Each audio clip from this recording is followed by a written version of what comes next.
No, your headphones aren't broken. I don't know. And that's how we begin. Yes. Carl, your headphones aren't broken. We are live from the Westwood One Studios in Times Square. And we did a good job. I'm cutting it in the middle. What the fuck, man? Johnny Carson didn't interrupt Ed McMahon. It's the other way around. That's all Ed McMahon did was do the big intro for the show. And then Oh, he okay, sat got there it. like I'm a big sorry. fat fucking drunk and did Mikey, nothing start else. it again. Go ahead, do it. Oh, really? Okay. We are live from the Westwood One. Wrap it up, Joey! Hey! Fell for that one, motherfucker. Yeah.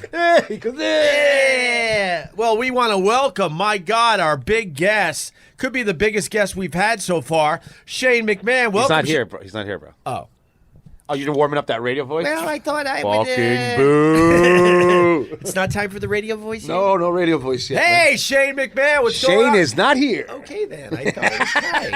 I thought it was time for the big interview with Shane McMahon. I was when I was before I got Mickey D's. Before I was talking to Mikey. Yeah. Mikey said he was debriefing a perp. Yeah. You know, why'd you break into that house? And they said, well, because they didn't have a pool. And Mike goes to me and goes, you know, when that criminal was telling me what you said, because I'm the one that said that's how you know how to break into houses. If they don't have a pool, they're gone for the summer because they got money. So there's a better chance So that they're not going to be home. And Mikey was like, "I can't, you are the biggest perp I've ever met." Wow. He, Yeah. He, for the first time, Mikey gave me those cop eyes. Like he looked at me like a criminal. Yeah. No, I don't ask you many questions, as you know, Carl. You don't ask me a lot of questions. No, I don't want to know too much. I really don't. If you ask me one thing, Can I'll I answer can I tell you one thing you told me? If you touch my fucking hand again, I swear to God, I'm going to Krav Maga you. Well, learn how to use a microphone. How long have you been doing this? I talk like it's a flea flicker, right? Oh my God. Mike's touching me with his soft, warm hands. It's fucking weird. The Mike, do you have soft, warm hands? Yes, Yeah, of course. Yeah, they're nice. Oh, he goes, of course. These aren't working hands. No, Can I tell the people one of the things you told me? you can pick one thing you want to talk about. Know I'll what talk this about fucking guy tells me, and probably the cop will back me up, that the garages in New York City are used by the drug dealers. Oh, yeah. I had no idea.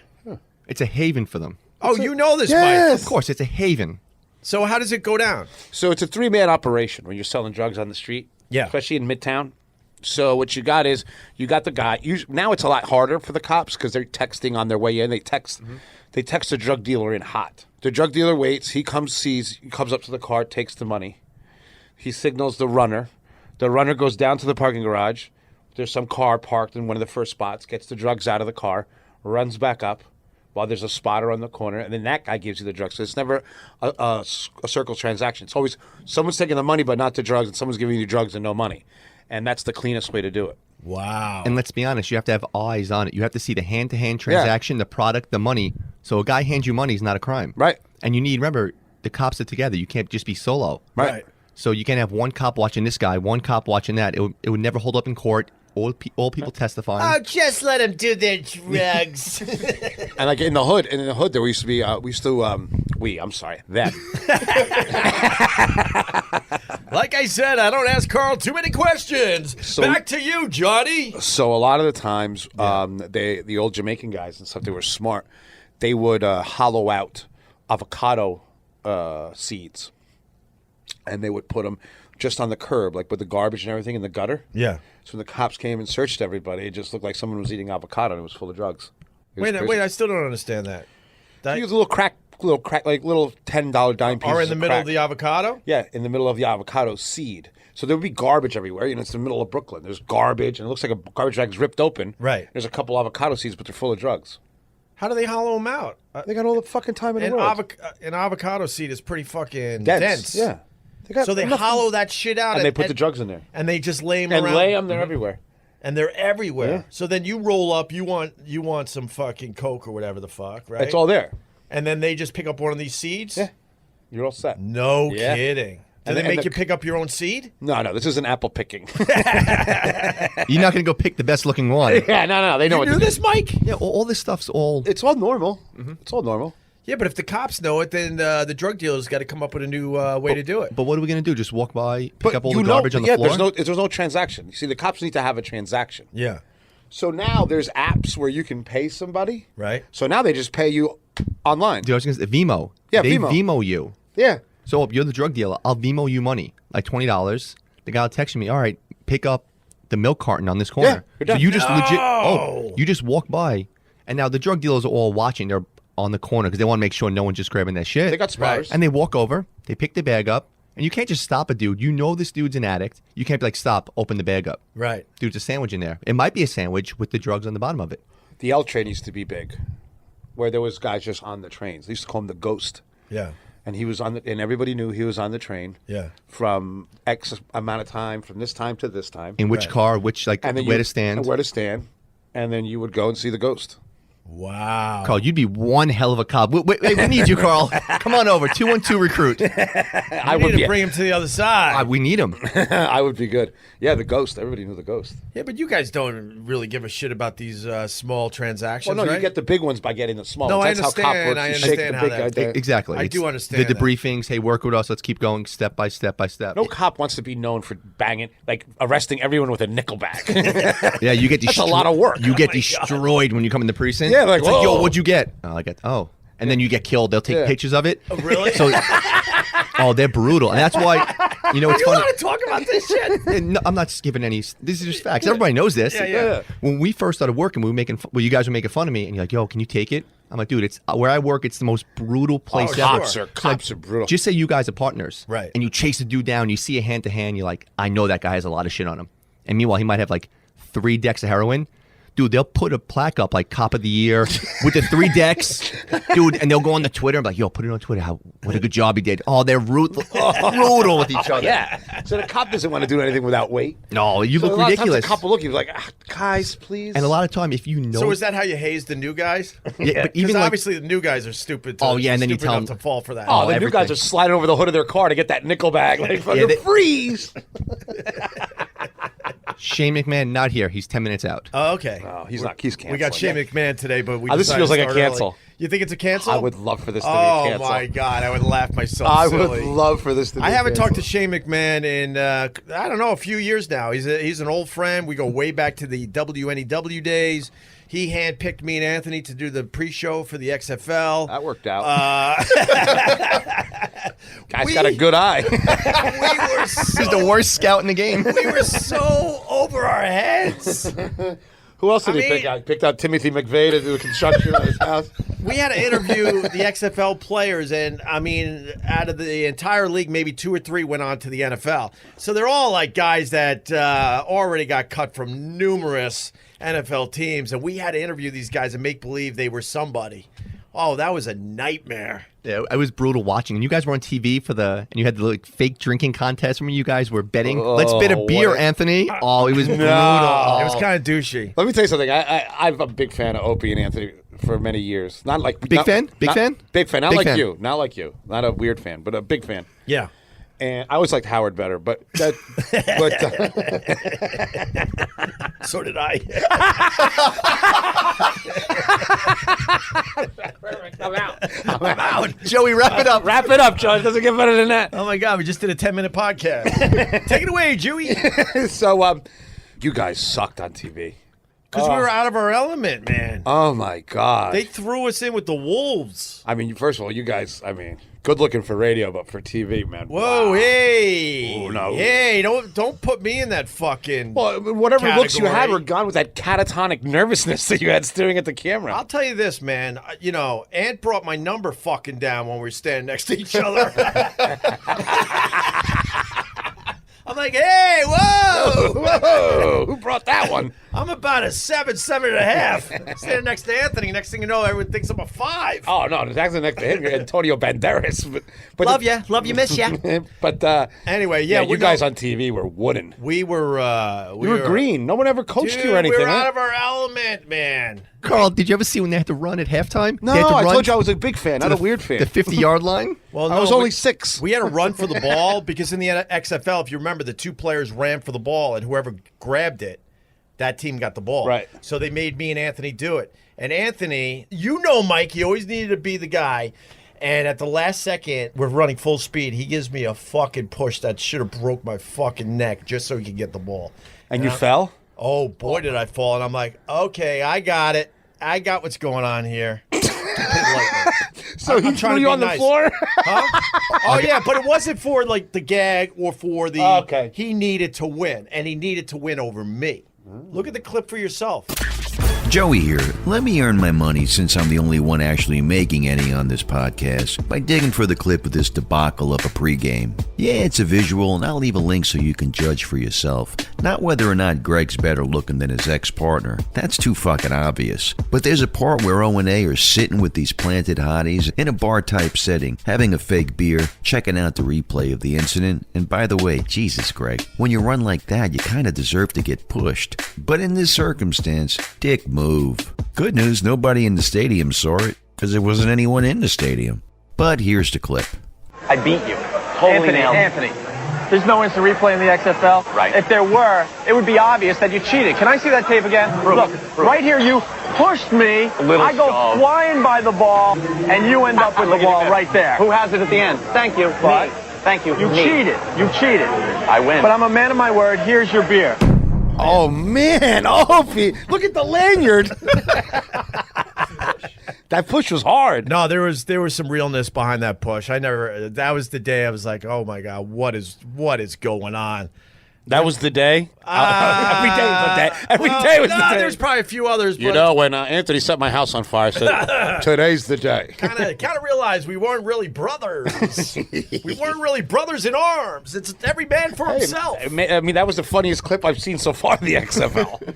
If he did it for the goof, who cares? Right. Or good TV, but there was a realness to it. And I'm like, okay, whatever. But anyway, And how much money were you guys making back then?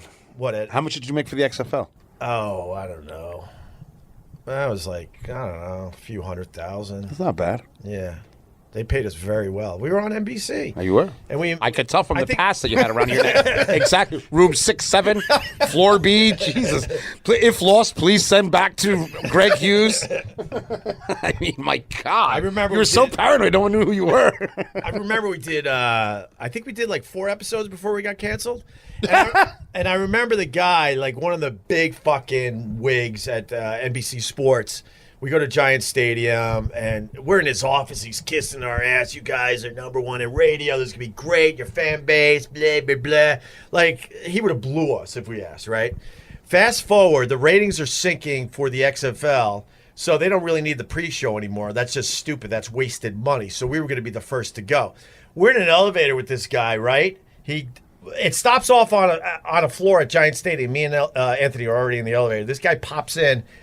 It's like he saw 2 ghosts. He's like, fuck, I'm in the elevator with these guys. Because he knew he was basically firing us that Monday.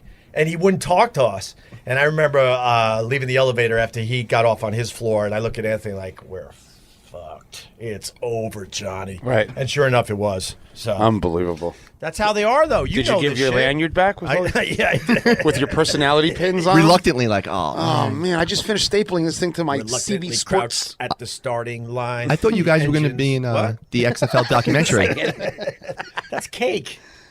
I thought, Going the distance. Oh, God. I thought you guys were going to be in the ESPN 30 for 30 doc on XFL. I had the guy on the last version of the radio show at SiriusXM, and he goes, I called you 20 times. You didn't answer. Yes? I don't know if it's true. I was right there. No, I don't know if it's true that he did, though. Yeah, but you see, when It he makes talks for a like this, good it's because it's true. He's like, story. I don't, yeah, it's true. Opie was fishing. Because they thought about everything. 30 for 30, or I got stripers coming. Hey, you might be right. I could have been in a 30 for 30. I should probably take some of this stuff more seriously. You think? I'm like, I'm man, trying to tell you. And that XFL 30 for 30 was really good. It was really good. Yeah, it was all right, man. And you weren't in it. No, not even a mention. Oh, no, Bob Costas mentioning us. That twat. He called us out for being what? Just unprofessional. Find that clip. Was it sophomoric? Was that what he called you? I think he called it You're fucking. That's fucking creepy, Mikey. I think it's. Super fan. Yes, I don't like this super fan behavior. Do not help this out. No, it was Opie when likes me. Bob Costas was interviewing Vince McMahon, and that was the time Vince McMahon almost punched Bob Costas because Vince was getting really The veins bad. was popping out of his neck. And he leaned in like, are we going to do this? I forgot the exact quote, but it got close where he was going to pop Bob Costas. And man, I don't think there would have been too many people complaining about that if that went down. XFL ratings are down 75% from week 1. They now rival the lowest ratings ever in prime time, not just for a sports program, but for any television show. Right. I think there's a general perception that while the XFL doesn't go anywhere near where the WWF goes, that it's a low-rent form of Have you television. seen any of the games? Tell me what is low rent. Not so much within the games. The pregame show, especially week one, We don't have was any one of the pregame most shows. mindless things I've ever seen. We don't have a pregame show. Week one, there was a pregame show. We don't have any pregame shows, which is one of Anymore? our problems. No, we've never had a pregame What was the show. pregame show that aired in Los Angeles, in New York, and in other markets a half hour prior to the first That was game? a local thing that the NBCO&Os put together, of which we had nothing to do with. I hate Bob Costas. I'm not a fan. My favorite of all announcers or things is a boxing guy whose name is Larry Merchant. I know Larry Merchant. Larry We all know Merchant Larry talks Merchant. so much shit right to the boxers' faces. Like he'd be like, Mike Tyson, you're a complete failure. Yeah. You lost your third fight. Yeah. How do you feel? Right. I'm like, wow. Was it Floyd Mayweather who came in his face? He goes, "You're lucky I'm not Yeah. 30 years younger." Right to Floyd Mayweather. Yeah, he wanted to fight Floyd Mayweather. He was drunk off of Cuddies and Larry water. Merchant said that. Yes. Beautiful. Put it in, Joey. Put it in. I like that. I'm producing. You like that? We can really drive Joey nuts. Yeah, too late. Just start going. Put it in. I'm putting it in right now. Can you feel it? Knock that out, Joey. Hit that with a little EB's guitar. And I want to thank EB Guitar Man on EB Twitter. Easy. That's my friend. The nicest rock star ever. Yeah, He's absolutely. really nice. Here's your fucking clip that everybody already saw, including my 83-year-old mother. Hey, Joey, it's Mom. Tell Carl everybody knows about Merchant Mayweather. By the way, love you on the Food Channel, Carl. Say hi to Guy. You don't ever give me a face shake. You know that? So I'm gonna go and let you talk to Victor Ortiz, all right? I'm through. They put somebody else up and give me an interview. What are you talking about? What are you You talking heard him. about? You never give me a face shake. HBO needs to fire you. You don't know shit about boxing. You ain't shit. You're not shit. I wish I was 50 years younger and I'd kick your ass. You won't do shit. You won't do nothing. So you know anything about Shane McMahon, my old friend? Yeah, he's yep. What do you know about him? Nothing. Really? I tried to read the one sheet that Mike did. Yeah. It literally stutters like him. I know. Like, I've never seen stuttering on a page. It's like wrestling, British Bulldogs. It's very. It's not a. That's not a one sheet. A one sheet is one sheet. This No, is two sheets. It's very thorough. I'm gonna read it. Shane McMahon by, what's your name? Mike the Cop. 2001, but Dice on SmackDown, 1990. Boom, boom, boom, pew, pew, pew. Larry the Indian, 1907. Done. I can't. That makes no fucking sense. Shane McMahon survived a helicopter crash. That's what I want to talk We got to about. talk to him about that. That was a year ago, in the summer, and I think it landed hard in the waters off Gilgo Beach out there on Long Island. Right? Survived a helicopter crash. Did anybody die in the crash? I don't think so. No, it was him and one other person. which is rare. Oh, someone's private chopper. Oh, I don't know. Not many people survive helicopter crashes. Helicopter. A lot of people do. What do you mean? A lot of people There's do. a lot of low-speed crashes in helicopters. Yeah. Like planes are different because the wings are filled with fuel and the thing just turns into a firebomb. Yeah. Yes. All right, we're going to talk about now. What does this guy do? I don't know.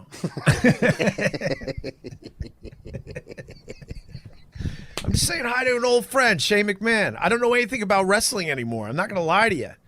Well, let him tell us the wrestling stories then, right? Yeah, of course. We could talk about André the Giant. He knew André the Giant back in the day when he was growing up. I love André the Giant. One of my favorite. And that documentary on André the Giant was great. Did you see it? Nope. Then you don't love André the Giant. I didn't know he had a documentary. You didn't know that André the Giant had a documentary? I had no idea. My God, What man. channel is that on? I think it was on, I think that was an HBO documentary. Ooh, I missed that one. I just coughed and farted at the same time. Oh, That will clear not in everything this out. room. It'll clear the room out. Is what it's going to clear. That'll clear everything Come on, out. bro. Come on. Don't shit yourself. No, man. I apologize. No, you don't. No, I don't think it's cool to fart in front of adults. But you just did. Because I coughed so loud that it pushed a fart out. With that, we say hi to Shane McMahon. How are you? Look at Shane carefully looking around to see if this is a legit podcast. after, and I was just like, let's check it out. What's up, Shane? How you been, man? Shane, you haven't aged. You haven't aged. I've definitely aged. Nah, maybe a slight gray. I got a hair. lot of gray up there, But, yeah. but besides that, you look good. I feel good, train hard, just... Are you still training to wrestle? I still do that from time to time. They dust me off and put me in there. Isn't that insane, Carl? This is Carl, by the way, the Cuban. How you doing? How are you? Nice to He's a big, Nice to meet you. he's a big star on the Food Network with Guy Fieri. That's great, because I'm a foodie. Are you really? I love it. Oh, good. Well, if you're a foodie, you should know this guy. No. He's He has big no in that idea, community. right? He has no idea. He's looking right through me.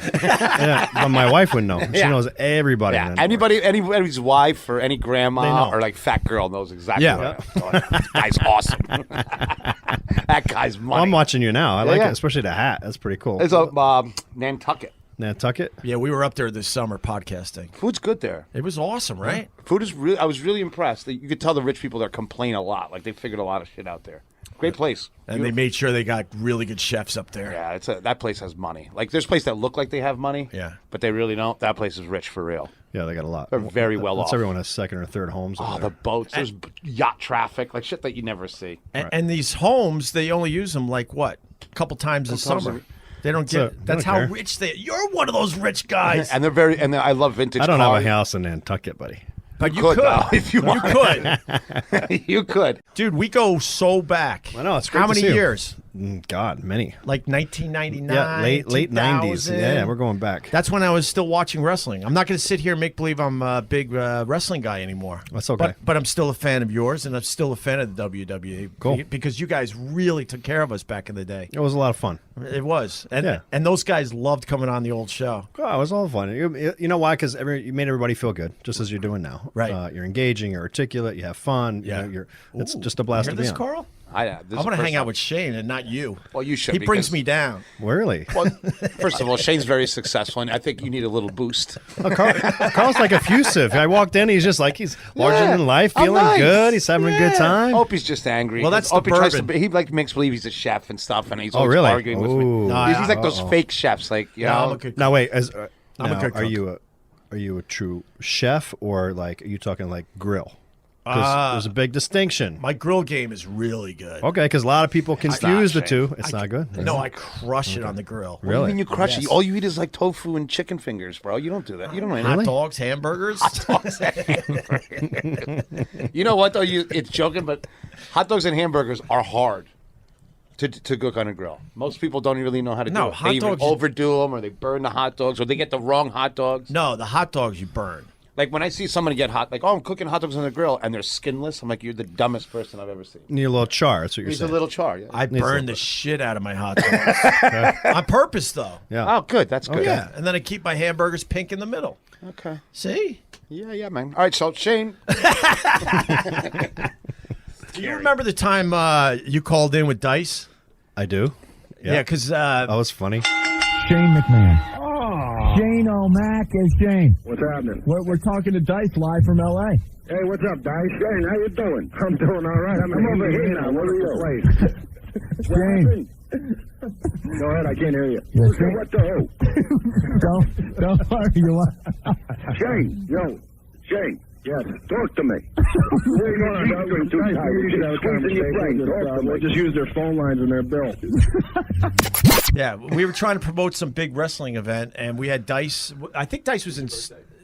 Whose birthday? It was your birthday. It was my birthday. Hey, Shane. Happy birthday, Opie. Hey, thanks, Shane. Oh, you had to call in for my birthday. We did that to big stars, and I felt like such an asshole.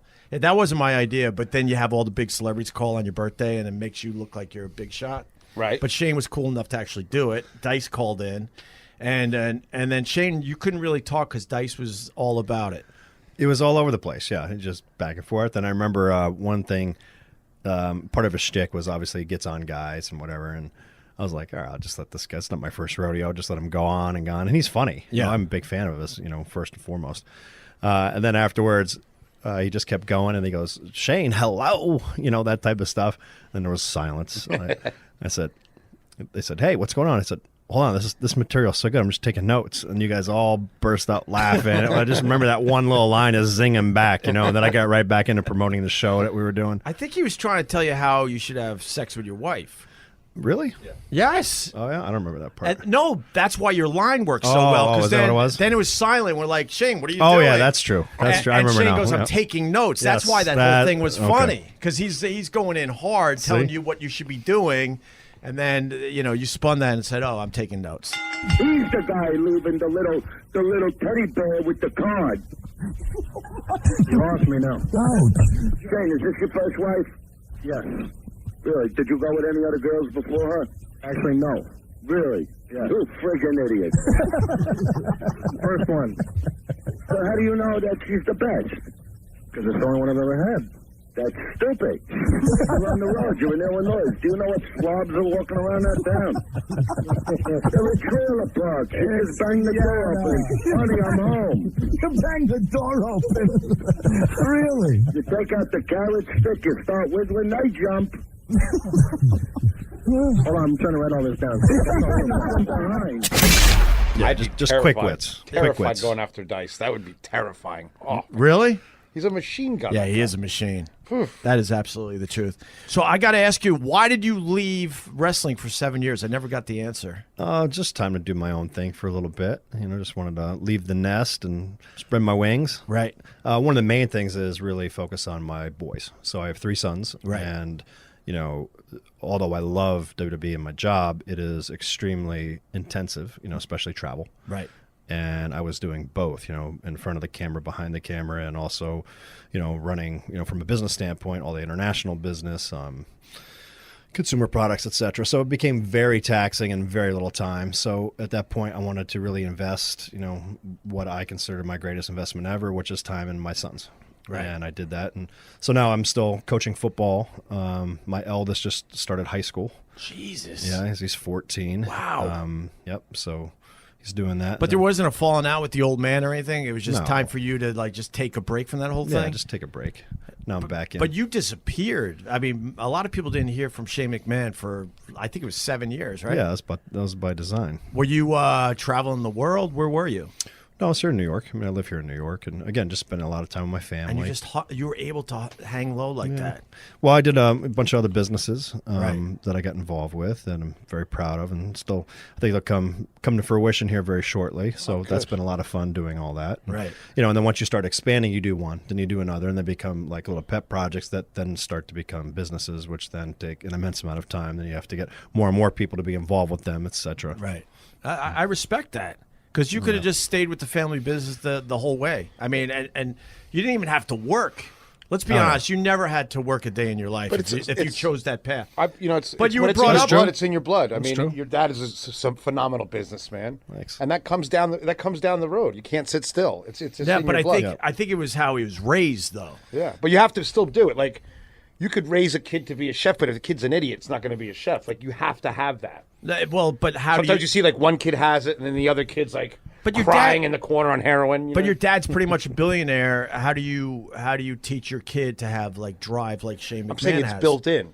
It's built in. He looks at being a billionaire different than a regular kid looks at it. It's just either you have it or you don't. I see it in my business all the time. Like, you'll see the son of a chef, and you look at him, you're looking at his dad. He's got the same hands and the same drive. And then you look at the other kid, and he's pant waist, just crying in the corner. Well, then you got other kids that absolutely take advantage of it. They don't Right. have any drive of their own, and they're just going through life lost. You're built. You remember, you're half that dude anyway. You know what I mean? So some of them have it, and I see it all the time in my business. In every layer of my business, I see it. Like winemakers, great winemakers. I'll have one kid that's, I don't care what you did, Dad, and he opens his own little vineyard, and next thing you know, he's ginormous. Right. Because it's built in. Well, but what's cool about Shane, so he goes into the family business, and you went into the family business. You could have taken the easy route, but you were in some of the craziest wrestling matches ever. Yeah, that actually happened by accident. Because again, I was always behind the camera, and both from a business standpoint and then production standpoint. So I was a production brat growing up, and it was a lot of fun. And then one day, the storyline kind of called for me to be in front of the camera, and it caught fire. Right. So, and then we just ran with it. So that's how I started getting into some of these matches. And, as a kid growing up, I heard you mention André the Giant as I was walking in. That was one thing that, I always wanted to be André the Giant's tag team partner. And, I told my dad, I go, look, I'm going to be I'm gonna grow up to be big like him, not small like you. A little kid. That's how they got me as a digression. Eat my vegetables for like years. You gotta eat your vegetables. You'd be big like André. Obviously, lo and behold, he's a giant, and that's never gonna happen. That was a little unobtainable. Yeah. So I always had the passion to be in there because I was always around the business. I've been going to events since I've been 2 years old. So there's always a part of me that wanted to be a performer. Just never thought it would come to fruition because my grandfather, who really started WWF at the time, was much more of separation of church and state. You had office and then you had talent. So don't cross the line. And then again, right scenario happened. We crossed the line, and then again it caught fire. So then I was like, all right, well, I'm going to have one match. So I'm like, let me throw it all out there. I thought I'd have one match. One good match. Wow. Like, all right, let me get this out there. It'd be awesome. So I kind of like threw in the kitchen sink and everything else. And then that worked. And then where do you go from there? So you got to keep upping it, kind of upping the game. And then, fortunately or unfortunately, kind of get known for some of those, more throw caution to the wind type things, fly through the air. And it gets progressively worse. Yeah. Well, it's not, or better. It's not the flight. It's the sudden stop that usually gets you. Exactly. I got to say, that's funny shit. I can relate to this, and I'll tell you why. That's how I felt the Opie and Anthony show was when we got fired the first time. We started doing some of these stunts like, let's just do this crazy stunt to create talk, and then we'll get more people to listen. But then these people were like, well, what are you going to do next? And we always felt like we had to top ourselves, and it got to a point where we had couples having sex in a church, and we blew up the whole fucking thing. Yeah. But just like you, that was just because that guy didn't hit the dump button. Oh, well, I mean, we could get into that another day, but yeah, absolutely, to be honest with you. But I can relate to you because it's like somewhere along the way, we never felt like we could stop all that. And it sounds like you were feeling the same shit. Yeah, just more of my own internal stuff that I always wanted to, I wanted to do better, and I wanted to always leave, our fan base with something memorable, and I wanted to be proud for myself. I was just like, I'm going to do this one time. So that's how I always approach it, again, because I grew up as a fan. Right. And I know what I would like to see, and so that's now part of my character. And now every time I'm in a match, I try to deliver the best possible experience for them, because they really are the ones who make it all go around. Yeah. Because without fan base and them appreciating the product, then there's none of us. Right. Did your parents ever step in and go, yo, you don't have to go this far, Shane? Yeah, they did. One time, especially your mom, I would assume would be like. Oh, my mom and my wife, Marissa, were one day. Oof. So one of the things I was in the Big Show. So this is when I did one of those stunts that you were talking about, and I don't know how high I was, 50 feet or something. And at the end, I dropped an elbow on the Big Show. And I told my wife before, I said, look, camera angles make things look so much bigger. It's like, it says, the camera puts on 10 pounds, and I said, so it's going to look really high, but it's not that bad. Yeah. She's like, okay, because I never tell her, pretty much, I try not to tell her too much. Yeah, of course. That's a whole nother topic we'll get into. So this was early on, obviously in our marriage, and I was like, okay, so I did it, made it. And then I called her. She goes, well, I'm very happy you're safe. And then she was so mad. She wasn't talking to me. So I sent flowers. I found those in the garbage. Everything was just, she was PO'd. Mom is very similar too, where she cringes. She yells at dad, and then dad kind of, circumvents and, give me a break. Yeah, give me a break. He knows what he's doing. Exactly. Linda, please. We ain't raising a pussy boy. So yeah, but my dad on one, I had a match with Kurt Angle. Yes. This was probably early 2000s. Yes.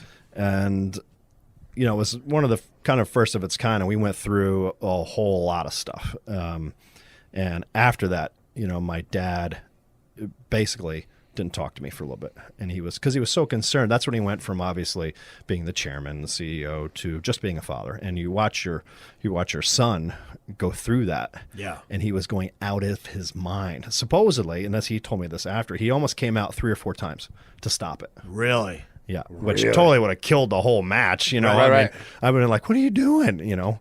And What was that? Which match was that again? Just Kurt Angle for took on perspective. King of the Ring was. But what were some of the things you guys were doing that was so insane? Kurt, is obviously an Olympic gold medalist, and Yeah. the storyline, and a little hazy for me now, but the storyline was that I interrupted his Olympic ceremony and all that other stuff. So we eventually, grew into this match, and what Kurt did to me, like he was so irate that one of the things, because it was a no holes barred, so you can go anywhere through. So we went towards the back, and some of the stuff is he suplexed me. So he suplexed me through this big glass wall. But when he did, this was kind of this was obviously a faux pas. I was supposed to go hit, and go through. Well, the glass that they had put in there was different and stronger glass. It was much more of like glass that goes in your windshield. So you could think about how thick that is. Right. Instead of, more a candy glass type thing that's supposed to break. And the reason they did that is because of all the pyro that was going off all the night. So we need something sustainable. But they weren't thinking that a human being has to go through this. So wham, I hit. Oh, no. The first I went whack, and it was just like a cartoon. I went poof, and I went straight down at my head. I was like, oh my gosh, right in the concrete. And I was like, do it again. Boom, he did it. And then finally, I was like, you Olympic. What can we say on this show? Say pussy, because that's what you want to say. That's what I was going to say. It's like, you Olympic pussy. I can't believe you have. He goes, what? Finally threw me through. Went through it. Then we did it again, coming back, and it was the same thing. So it took 3 times. And we were both a bloody mess, and so that was just part of that war and epic battle that we had. But my dad again was freaking out, and supposedly, he could communicate with the ref. So he was telling the referee certain things, and the ref was trying to tell me, and I'm kind of looking at him, and the referee is going, he's talking, and I'm kind of hearing him, kind of not hearing. It's like Charlie Brown talking for a little bit. Just 4 plate glass window. Yeah, I'm like, listen, buddy, I'm a little dazed right now. Exactly. So my dad thought I was disrespecting him by not listening to the call by the chairman to kind of, slow this thing down. Wow. So that's why he became even more irate and got more. So it was the one thing where, afterwards I was like, ooh. So Kurt broke his tailbone on in that match. And then afterwards I had Kurt's from Pittsburgh, so I got one of his favorite beers, Iron City Light. So we're sitting there in the back in the trainer's room, just banged up and high-fiving each other. And one of the highlights, and I've said this in the past, one of the highlights of our careers, we're both like, that was amazing, it was so awesome. And I went from the highest of highs and had adulation from all the boys, which is the ultimate respect you can get, on the inner circle. And so I was just like, oh my God, I was so moved. I was high as a kite from that standpoint. And then went, again, from the highest of highs to the lowest of lows as I turned a corner, and there's my wife, Marissa, just crying, because she just witnessed 30 minutes of brutality, and not knowing anything. She doesn't know if I'm okay. She just witnessed like everybody else. I went, oh, so that's the ebbs and flows. So it was heavy, man. That's why I always laugh when people go, wrestling is so fake. Yeah, granted, there's storylines and it's fake, but you guys are really taking real hits and bumps, and it gets pretty dangerous in there. Oh, yeah. As we know over the years from some of the injuries that have occurred. Oh, I mean, it happens in anything. Right. These are giant dudes, though. I mean, you get hurt if you just mess around with them for 5 minutes, you'll get hurt. You're big guys. You know what I mean? Like, yeah, there's some big boys, and they're flying through the air. That's going to hurt one way or another. Well, I mean, one of the keys, again, think about it. We're an action adventure series where everybody does their own stunts, right?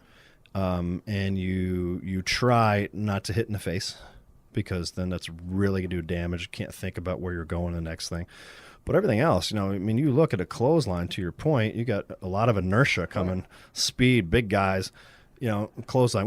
We have a demonstration afterwards, so I'm going to show you. It's going to be awesome. I would love that. Yeah, let's do that in the middle of Times Square. We do it right here. It'd be awesome. But that's a very serious thing. But slams, suplexes, and what people just don't realize, they're like, what does a ring feel like? I said, well, go out in your backyard, jump up in the air, and land flat on your back. Right. It doesn't rip you up like concrete, but that's pretty much it. Right. And that's very jarring. So imagine throwing yourself back in that whiplash and slammed, and it takes an immense toll on your body. Oh, my God, yeah. Okay, let's pause for just a moment so we can go to our sponsor, Purple Mattress, which is purple.com. And just for the record, we apologize to Purple if we go off brand a little bit. But keep in mind, we are giving you a 4-minute spot here. Greg. So what do I... Is this the one for the... what are we doing now? MySpace? These guys really know how to pump in the big guys in here. AOL email. Are we doing AOL email? How sad would that be? Oh, my God. That we try to bring back AOL with live reads on our podcast.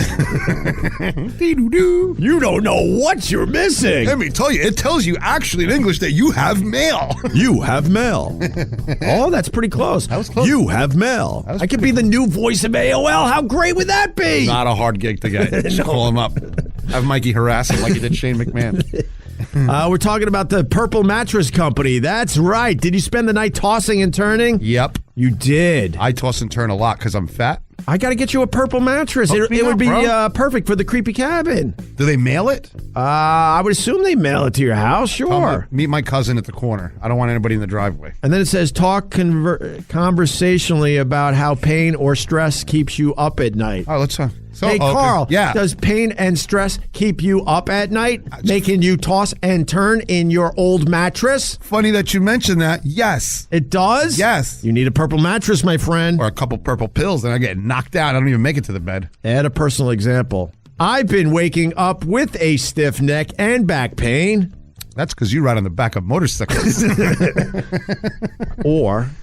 I spent way too much on a mattress and still don't get a good night's sleep. Mattresses are highway robbery. I actually like their examples as much as I'm goofing there. So not with Purple, man. They got this whole thing figured out. If you're struggling to get a good night's sleep, you've got to try a Purple mattress. Purple company history, reasons to believe, least important section, cut if needed. Oh, right. Cut. No, they're like rocket scientists or something, so I think it's kind of cool. They know what they're doing as far as building a mattress. What makes it so good? Well, Carl, the Purple mattress will probably feel different than anything you've ever experienced because it uses this brand new material that was developed by an actual rocket scientist. Rocket scientist? Yes, a rocket scientist. He shouldn't be sleeping. He should be fixing rockets. They crash all the time. I mean, he lost his job at NASA. And he said, you know what? Let's start building mattresses. Mattresses are a very big deal. I travel a lot. Yeah. And people are like, oh, Carl, why do you use expensive hotels? It's because of the mattress. Yeah. Like cheap hotels, the mattress. They don't believe in it. You can't perform. Yeah. The next day, I'm beat up. No, Purple mattress, they understand all that. And their mattresses aren't like the memory foam ones we're used to. I hate memory foam because sometimes things from the inside come on the outside and you can't get them out of the memory foam. They get sticky poo. Oh, I thought you were going to go down the road of memory foam, telling you what you did last night. And you're like, oh my God, I need a shower. My mattress is called the cops and my mom.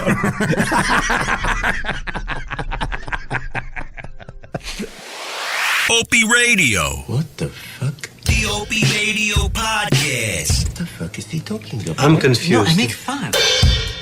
We were talking to Bruce Pritchard and Conrad, and I got to ask you about this because when he was writing for the WWE, he swore that they were trying to work a story. Who was working the storyline? Vince, right? And it was Vince's idea, your dad, where he wanted an incest angle with you and Stephanie. And I think, was it Bruce that stepped in and was like, yo, we just can't do this. Do you have any memory of this? He told this story and we were laughing so hard. Well, my sister's hot. I don't know if I really would have minded that. You got a new fan here, Shane. I'm going on Amazon. I'm buying a Shane poster. Who's my favorite wrestler? Shane, period. No, I never heard. You got my fucking attention. You've never heard that one. I never heard that one. But I got to go back to Bruce. Was he bullshitting us? No, I doubt it. But because I mean, I'll tell you one that I personally said absolutely no to, and my dad says, "All right," and my mom was involved in some stuff, and my dad says, "All right," and then you come up, and then you're going to slap your mother, and I went, "No." And he went, good for you. He goes, yeah. I said, Dad, I'm not going to hit my mother, right? Ever, right? I said, I had a hard time hitting you, and you're my dad. Never raised a hand to you, you know. Yeah. that became easier when he punched me in the eye. I was like, wow. I was like, oh. But no, I couldn't do that to my mom. But I never heard the incest angle. Wow. Wow. Oh, I can't wait to get Bruce back on the podcast. Vito definitely would have supposedly he came to Bruce. I'm going to call him right after the show. Yeah, call up Bruce if you can. Let's get him on his speakerphone because I want to hear his side of that. But that's too funny. Did you you hung out with André the Giant when you were a kid? Yes. So how old were you when he was, in the prime of his career? Oh, I grew up. I kind of live rock and roll. So WrestleMania 1 was 1985, so I was 15. So the glory years. How cool is that? Man, it was awesome. So you got to think 85 to, and I got married when I was 26. So 85, up until 2005, I had an amazing time. Oh my God. I mean, you see, everyone talks rock and roll and everything else, and WWE is a combination of all of it. It's athletics and rock and roll and everything put together, and it's especially at that time. Also, in the '80s were crazy, pretty wild. We all had some time in the '80s.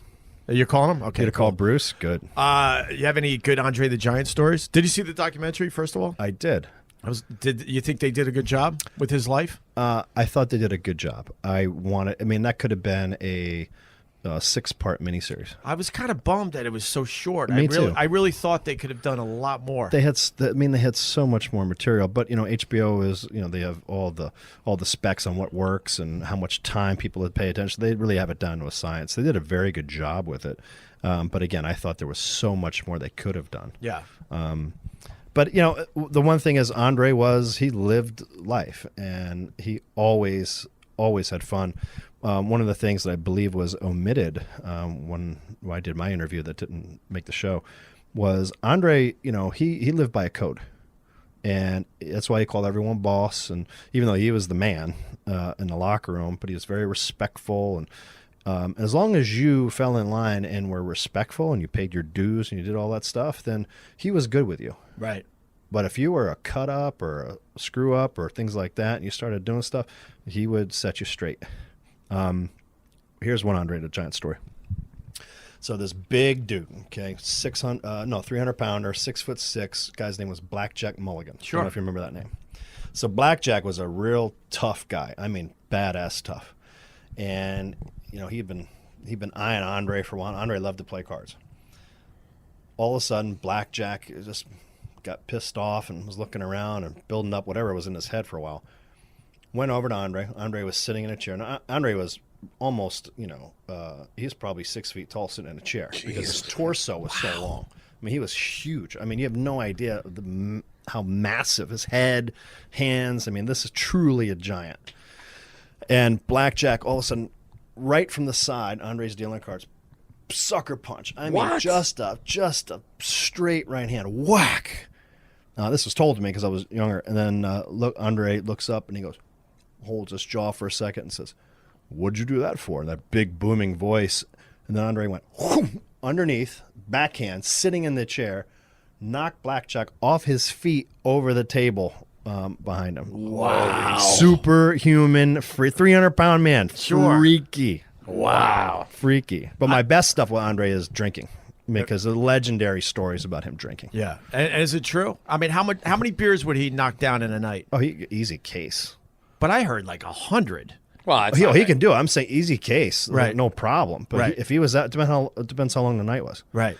And you got to remember a beer in André's hand. Yeah, I've seen the picture. It looks like a picture. It looks like a little pony. Yeah. 8 ounces. Yeah. Or a 6 ounce in our hands. We put it around and be like, oh, this is so cute. Because think about it. It's just like, done for a giant. Was he a happy drunk? Was he a happy drunk or was he a mean drunk? No, thank God. I know that. Can you imagine? And André loved the ladies, loved the attention, and dug a lot of the guys had to kind of earn the respect to kind of be around him. Yeah. And there was this one poor guy. His name was Big John Stud. Sure. Yeah. Big John. Yeah, you're talking all my guys. Big John Stud. Yeah, we're all the same era. Yeah. So Big John Stud was big, huge guy. 6'10", high threes, right. Huge guy. And André didn't like anyone being close to being the giant. So Big John Stud would, became petrified of Andre because you can imagine if this guy is actually angry at you, what's going to happen. Right. Yeah. And, you snap your neck like a chicken. I mean, it doesn't matter if you're 6'10", 3. Andre was that freaky. And I remember one time Big John Studd just said, Andre is so mad at me, he's going to kill me. He didn't want to go to the ring. He didn't want to do anything because he had to face Andre, all this stuff. So basically, Andre is the reason Big John Studd, that's what they call ran him off. He got so scared that he just I can't take the stress. No kidding. Wow. Can't take the stress. Did the ladies really like Andre, or was it more of a freak show? I don't know. And I apologize. I don't because I know you were close to him, but I would assume a lot of women would want to have sex with Andre. Because why are you going to be a hater on Andre like that? He's not hating. That's okay. Andre was what? That's okay. Probably he got more girls than you. Oh yeah, because he's a fucking giant. Well, here's the one thing that I witnessed. Yes. The thing that I witnessed, and what I call Andre handsome, no. But he was very engaging, and then around certain ladies, then he starts speaking French, and he becomes the Frenchman. Oh, Jesus. And all of a sudden, it's like they're like, oh, right. And then he changes. Girls are so silly. And they're like this. The personalities like, come here, come over here, mon chéri. I'm not giving you my mic anymore. And it's pretty cool. And then it didn't hurt that he had a fire hydrant in his pants either. Hey, you never know. It's gonna be the giant. Can you imagine if he had a tiny one? That'll be the greatest. That'd be the greatest. That'd be the greatest ever. It's such an oxymoron. Andre the Giant.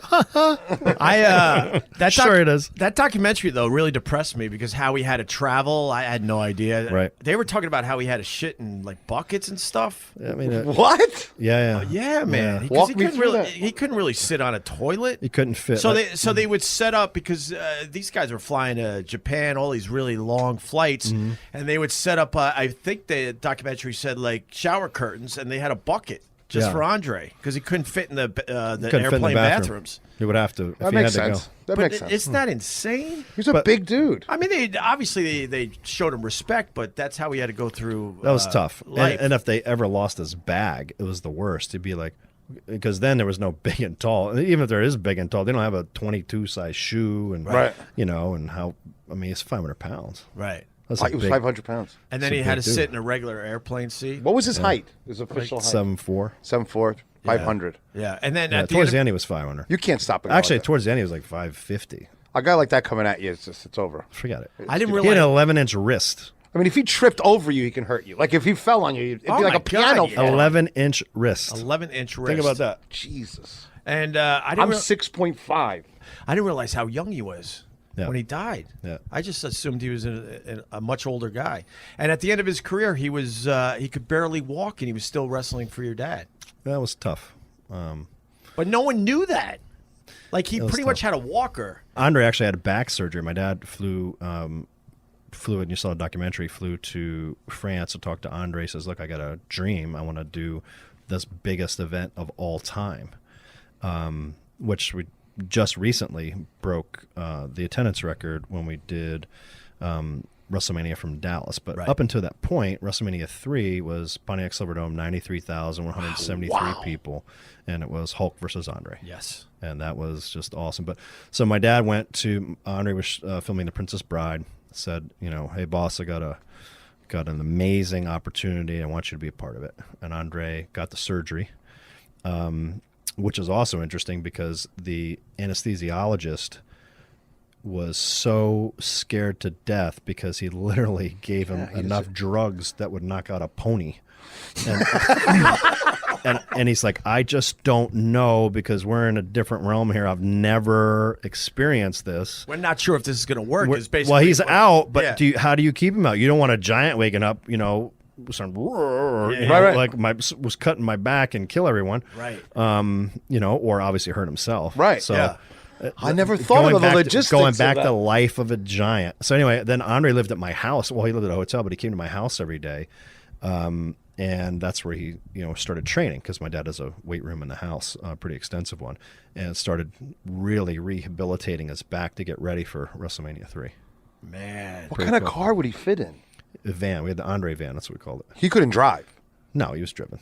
Yeah, but I'm saying even if he wanted to, he couldn't fit into a regular car. Even in the 80s. He could. No, I think he had cars where he pretty much was sitting in the back seat. Yeah. To drive a lot the car. A lot of times they take the front seat out. Yeah. Yeah, it's like Police Academy, High Tower. When they rip the, High Tower? like ripping out. I haven't thought of that, Yeah. too. That's awesome. You got Bruce on there? Hold on. Oh, you got Bruce? Oh, let's see.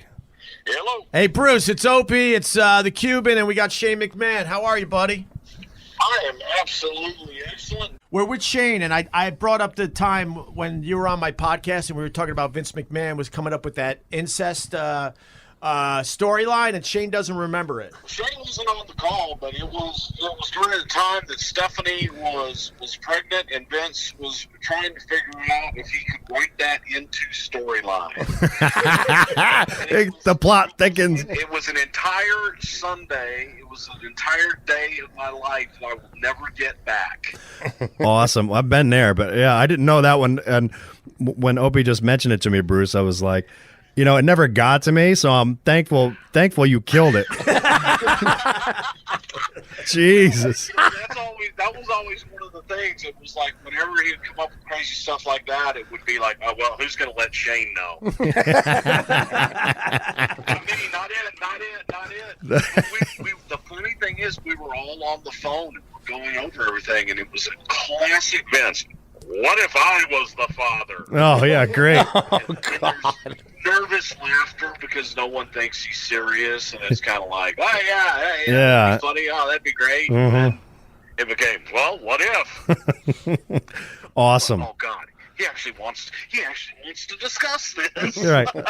Sick. Exhaust everybody. Sometimes he just does it for his own amusement, as you're aware. I would imagine, yeah. Bruce, we got you on a speakerphone, so I got to let you go, but I definitely wanted to get that in real fast. Hey, no worries, man. Nice to talk to you guys, and I will hopefully see all of you guys soon. Yeah, Have a we'll great do one. this more professionally in the near future. Yes, I sure as heck hope so. Shane, I'm back. I love you. Same here, buddy. I'll give you a call after. Give me one question I should ask Shane before you leave. One really good one that you wouldn't ask him in person, but you could ask on the phone. Well, you should ask him about the time that he chose to get his ear pierced and show his dad his new earring. That's what you come up with? Everyone's booing him. That's not really that fun. What was your dad disappointed? Thanks, Bruce. We're gonna let you go. We'll See you, talk buddy. soon. Was he disappointed you got your ear pierced? Well, I didn't. So, this is, ninth grade. U2 was pretty big. I was like, oh, that's kind of cool, and Billy Idol was hot, and I was just like, all right. I was like, I kind of like this because no one had it at that time, and I wanted to, obviously be a little more rebellious. Right. Yeah. So I said, hey, I'm going to get my ear pierced. He's like, absolutely fucking not. I went, wow, okay, and I was just like, wow. He says, don't ever do that. I was like, okay. So then he was on the road one day, and I kind of got my mom in it, so that's why my dad got so upset. And I got one of those clip-ons that really look good. Was it the chain one? Yeah. I had one. Yeah, see? Fucking sick, bro. Awesome. Yeah. Look good, yeah? Yeah. It hurt after a while. I had my so heavy. Capizios on. The Nice. little chain. I looked the amazing. Jabros. Yeah, the Jabros. Z Cavarici, Yes. come on. My generic color shirt. Nice. Members only in the closet, creased. Yes. Dude, we could have hung, dude. I knew how to dance and shit. Anyway, it's not a. God, he must have looked like an Adonis. Yeah. He looked very different than you. Yeah, I look like Shrek with dance clothes on.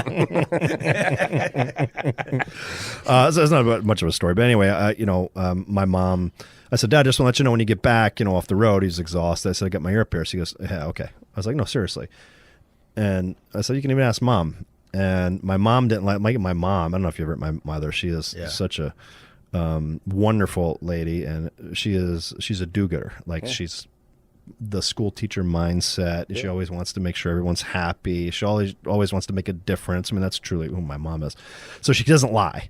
And she said, well, he does have something hanging off his ear. So that wasn't a lie. It was an equivocation of the truth. Yeah. I was like, all right. And so then all of a sudden my dad pulls up in the driveway, and I said, hey, man, I came running out, with the thing dangling around. I was like, hey, let me help you with your luggage, whatever. And all of a sudden he looks up, he goes, you had to do it, huh? You had to do it. You had to also snatched it right out of my ear.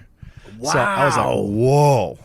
I was like, all right, well, I'm glad it was a clip-on because that thing he would have ripped it off. That thing was coming out He fast. would have ripped it right out. Oh, yeah. Wow. No kidding. Yeah.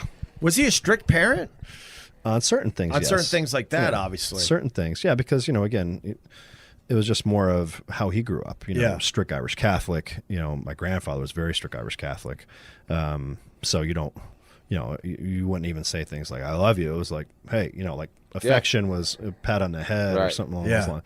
Anyway, but my dad, broke that mold a lot. And, but yeah, he was strict on certain things. Other things he wasn't. It was awesome. But yeah, once you knew you crossed the line, wow. Forget it. It was God. I knew, quote, Mr. McMahon before anyone else did. Right. Oh, that's What are you kidding me? If he could fire me from being a son, he would have many times ago. You're fired. You're fired from being my son. You're fired. Oh, my God. I put him through so many things. Did you guys know that The Rock was going to be as big as he became? My God. No, but he had it. He certainly did. And when he first started, it gave him what's called the big push because he had such a lineage. Rock's grandfather, Peter Maivia, worked with my grandfather. Yeah. And Rock's dad, Rocky Johnson, worked with, my dad. And, The Rock and I remember meeting, we were young when we met, little kids running around Madison Square Garden. And, of course, I was always faster than him, so he's always looking at my, rear view. I was looking at him in my rear view. So anyway, I'm sure, hopefully, that gets out to Dwayne. I hope so too. True, it's true. But then, when you presented him as Rocky Maivia, the hybrid of the two, and he came out with, more of the traditional Samoan dress and just great energy, and people just shit all over it. They're like, oh my God. They're like, die, Rocky, die. Those were signs. Yeah. People would say that. They just puked all over it. We're like, wow. And Rock, or Dwayne, I should say, was decimated, as you can imagine. Here he is, the lineage that he's carrying on his shoulders, and he wants everyone to be so proud, specifically his mom, who is, the daughter of, Peter Maivia. And just carried such pride on that and was just like, oh my God, what are we going to do? And my dad's like, well, I know exactly what we're going to have a great time with this. And, die, Rocky, die. Here it is. And then we started the process of him changing around. So he joined the Nation of Domination, led by Ron Simmons. Yes. And then there he started getting his voice. So he cut his hair, got a little more cleaned up. And then that's when the gift of gab started happening. And he got to speak a little bit more, and you can see the star just rising there. And then we used, obviously, all those guys from Nation Domination to be like, and Ron Simmons specifically, because he was the leader, put Rock in his place. And then people only liked that suppressing so long, because every time he grabbed the mic, people start to react, and then Ron Simmons would take it away from him. Yeah. And everyone would be like, boo. It's like, let him speak. Right. So that's really the evolution of how it started. And then, big credit to Dwayne specifically, because everything that truly happens in WWE is a collaboration. You have to have the it factor. You also have to put in a lot of your own thought and time to what that character is. It's not just one way, and like here it is, a script on a piece of paper. No actor looks at that and says, oh, okay. They figure out, like Johnny Depp, for example, for Pirates of the Caribbean. He's like, all right, how am I going to play this character? Yeah, he created that character out of the blue. Well, Johnny Depp. But you know he how he figured did it? that out? No, I don't. So his inspiration was Keith Richards. Yeah, Keith Richards. Oh, really? So his whole mannerisms, and that's why Keith was in like the third or fourth one. He's like his father. He's like, who could be the kooky, awesome pirate? Like, what can I do? So that became Johnny Depp's inspiration for that character. So Rock again started thinking a lot. How do I create this character? What do I do? And then that's when it started with the $300 shirt, and like stuff that people, like my wristwatch is more than you make in a year, and that whole like stick it up your ass type thing. But he was backing it up with the gift of gab. So he was a villain, or heel, as we say in our business. And became obviously so popular. Then we just needed the right pivot point to flip him the other way, and then that was it. And he took off. That was the heyday for me. The late 1990s, the early 2000s. Yeah, the Attitude Era. And he would come out with that monologue, and at first it was 5 minutes, then it was 10. It got to a point where you didn't want to see any wrestling because he was just crushing it with that monologue. Right. How long would it be some nights? Like 20 minutes? Sometimes you go 15, 20. Right? And, and that's what people don't realize. If it's good, no matter what it is, you want to keep watching it, whether it's a match or a promo or whatever. As long as you're entertained, then you're entertained and having a blast. Right. So The Rock thanks you for that. Here for you smell what The Rock is cooking. Let me ask you a question. I don't care about names or anything like that. When you were young, did you ever hook up with any of the girl wrestlers? Like I don't care like about the names. Fabulous Moolah? I don't care who they were. But she's hot, man. No is the answer. We definitely kept the. So they kept that line, right? I kept that line. Oh, definitely. you did personally? Without question, yeah. All right, good. Yeah, I mean, plus back then, the female talent didn't look anywhere close to what it looks like now. Right. I'm talking when I was a kid, like. Yeah, growing we're up. we're the same age. Yeah, young. So the talent was far different. I should have prefaced this telling you that I like ugly girls. Yeah, do you? I didn't think the whole question through. Oh, that's Carl's wheelhouse. He likes them injured. My friend Robert Irvine, who's on the Food Network, his wife Gail, she was a wrestler for a while. Yeah. And I remember one time I was just messing around with her, and she hit Messing me. around how? What do you mean? Like just like play wrestling, whatever, at the Oh, restaurant. It was like a bunch okay. of chefs, and I was like, you got muscles. And Mhm. she hit me this open face slap in the head. Yeah. I couldn't hear for like an hour. I was like, imagine doing this for real. Like that's what it really hit me. Like this is a girl wrestler. Yeah. And I didn't know where I was. And these dudes, I'm like, how do they survive this year after year after year? It's crazy. It's like sports injuries. Sure. Well, that definitely is. It's yeah. the same. I mean, the older guys are beat up, man. I know. I mean, I'm friends with Mick Foley. Yep. He's moving a little slower these days. Fuck. Yes. But he put his body he through. really went to the extreme, though. He did it. I mean, yeah. He really went to the extreme. It didn't call for that. I'm not putting this on the WWE, but man, he threw his body around. My God, man. He did. I mean, he did a bunch of stuff. Especially, I've seen some of his stuff that he's done in Germany and Japan, and I mean, for small crowds and even big crowds, it's like, oh my God, Right. I'm like, dude, I'm like that is serious taxing on the bod right there. That's why he loves playing Santa Claus. He wants to just forget about it all. He's done it. He's done it. Like, hats off to Mick. Hats Yeah. off to him. He's done it. But now he's just happy being Santa Claus. He's obsessed with Santa Claus. Is he really? Where's the WWE? Where are you guys at with Hulk Hogan these days? Are we getting close to a return? Give us a scoop here, Shane. No scoop. I need a little bump in this No podcast. scoop. Give us a little something. That's today. that's a VKM question and answered only by him, which would be Vince. I understand You what got that that one? means. Yeah. I'm just studying your body language. It's the same. I think it's time. You think it is? I think it's time. Yeah. Potential. Well, what would Hulk Hogan come back for? What? Anything can happen in the WWE.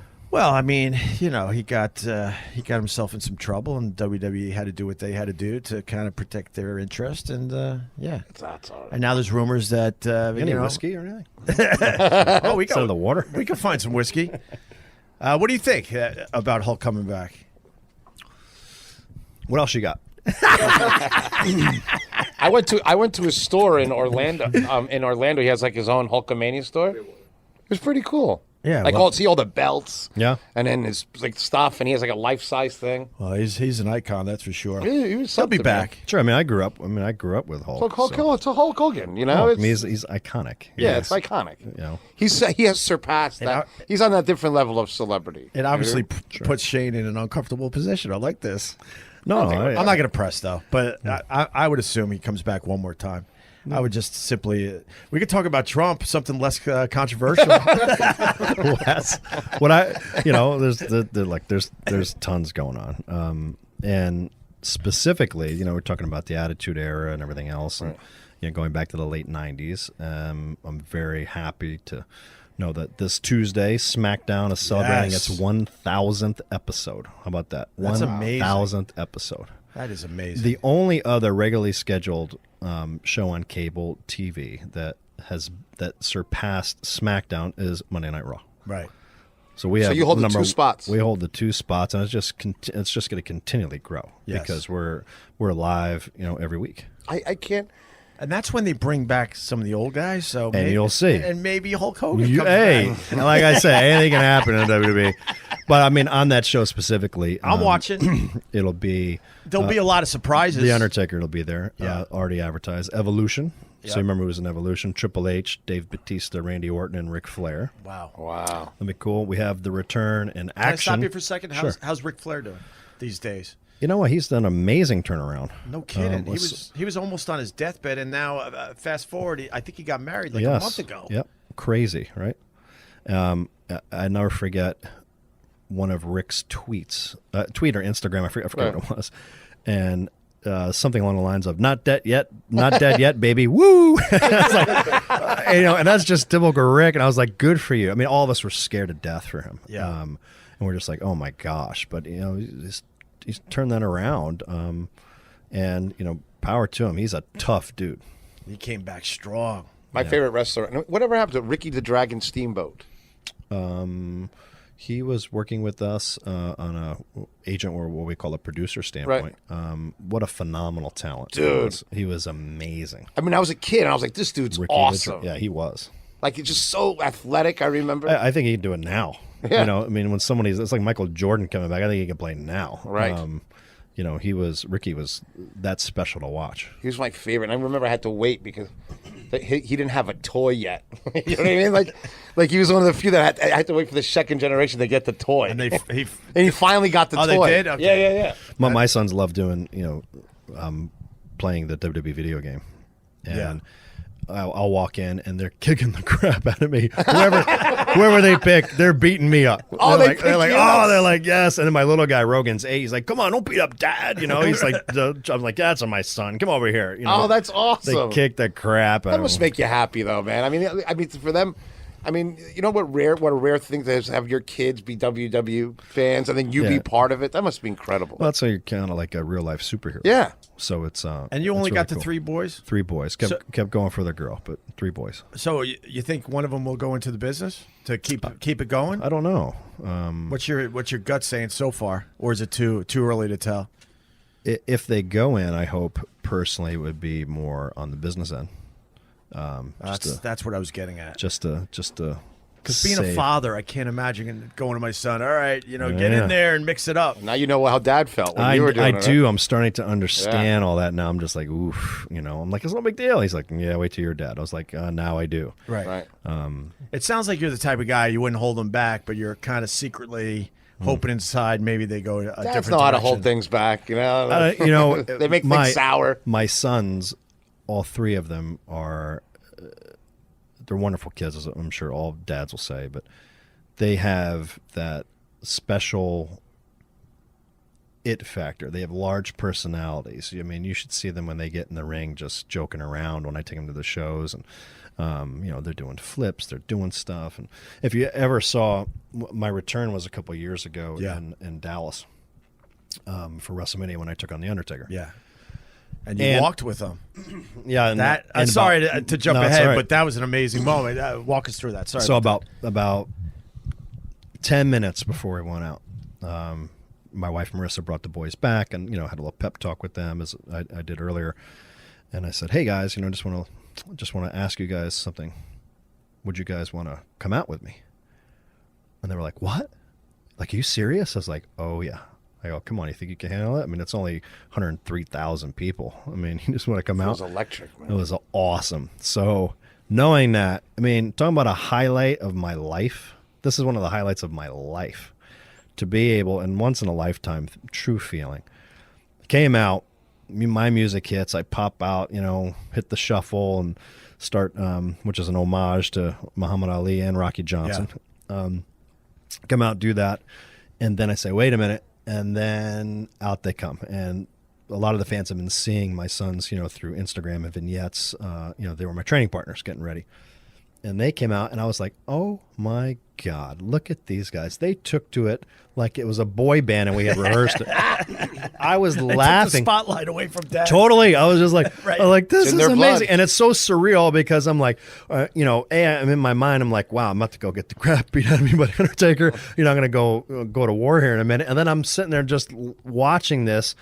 And, looking at all the fans, and I'm so into watching them and the reaction. I was just like, I was so proud. And then they came down, and I dropped them off on the corner where my wife Marissa was, and what an amazing experience. Wow. And again, that's a highlight of my life to do that with them. That was really special. And you turned at least one of them on to doing it as a profession now. They talk about it. They talk about it. They love it. They do all type. They give me suggestions, and like, this is what we're gonna do. I'm gonna call Pop because that's what they call my dad. Yeah. I'm gonna call Pop because I think that was crap, or I love this thing and this is what they should do. And then they'll call Pop or text them. They got it in their blood. So they're going to continue the family business. They are. Yeah, that's probably. I mean, because you guys want to keep it in the family, obviously. Yeah. Would you? Well, my sister has 3 girls. She's got 3 girls. You got 3 boys. 3 boys. I did not know that. Girls. Yep. I knew she had kids. I didn't know it was 3 girls. And her husband's obviously Triple H. Yeah. Paul Levesque. So who runs the company after the old man? Are you guys fighting for that yet? No. I'm kidding. 0. It was a dynasty going back. We could do our whole. We'll have a whole. Yeah, we'll have our whole new reality show. Who gets it? They're tripping each other at family parties. Awesome. We're plotting it. Bruce Pritchard is. Bruce is poisoning the punch. I think I'll answer the question. There's plenty to go around. Plenty. It's a hell of an empire. What happened? Beers? Now we're drinking beers? I'm in. All right. The beauty of the WWE business is you can continually build your storyline and your champion. Right. Whereas if you have the hottest champ of all time and all of a sudden he gets knocked out, you're like, oof, by someone who no one else wants to see. Yeah. Like that can't. Just happened. That literally just happened. What, with Khabib? With McGregor and Khabib? Khabib's got some Khabib. No, but I mean, he's got McGregor's larger than life. Yeah, but then the fight's like, oh. But Khabib's 27-0. Yeah, we'll see. You want to see your champ fight a little harder than that? Like, it sucked. You know what I mean? Really? Like, You thought I the didn't fight enjoy sucked? that fight. Wow. Oh my God! I didn't enjoy it for all the shit talking McGregor did. I thought he was going to fight harder than that. It was the first pay-per-view I bought in about a year. I was buying all of them for a while. The fight I was before on my feet like 2 inches from the TV going, holy shit, as loud as I can, as my in-laws were, up visiting for my daughter's birthday party. Maybe I was That's how drunk. the night ended. We all watched the fight. Shane, help me out. That thing was insane. It was late. I was probably drunk. So you didn't enjoy it? Maybe I thought, I really enjoyed the fight. Right. I thought McGregor did an excellent job, especially on his takedown defense, because he's not known for that. He's learned a lot. I don't think people give McGregor enough props because that guy works extremely hard. Right. Did a lot to, take away the takedown, was stuffing. Khabib is a badass wrestler. Yeah. McGregor stuffed him a lot, kept him away. The mistake, and you can always look in hindsight, it's 2020, is McGregor should have let his hands fly a lot more to keep Khabib on the outside. Right. And that was the traditional boxer versus wrestler. But McGregor landed some big shots. But, you have to also give kudos to Khabib. I mean, he's a badass. Got in there, did exactly what he said he was going to do. Just tied McGregor up and then just ground squeezing those legs. That's it. Where Conor McGregor can't get loose. Yeah, that's just a tie-up. I usually hate when they go to the ground. Right, but you can see why. I loved that. Because McGregor was larger than life. I mean, he still is. Talk about a guy that was able to he did well from a street kid to spin that all the way up there. I loved how he handled it on Instagram. He wrote something like, "Good knock. I look forward to the rematch." Yeah.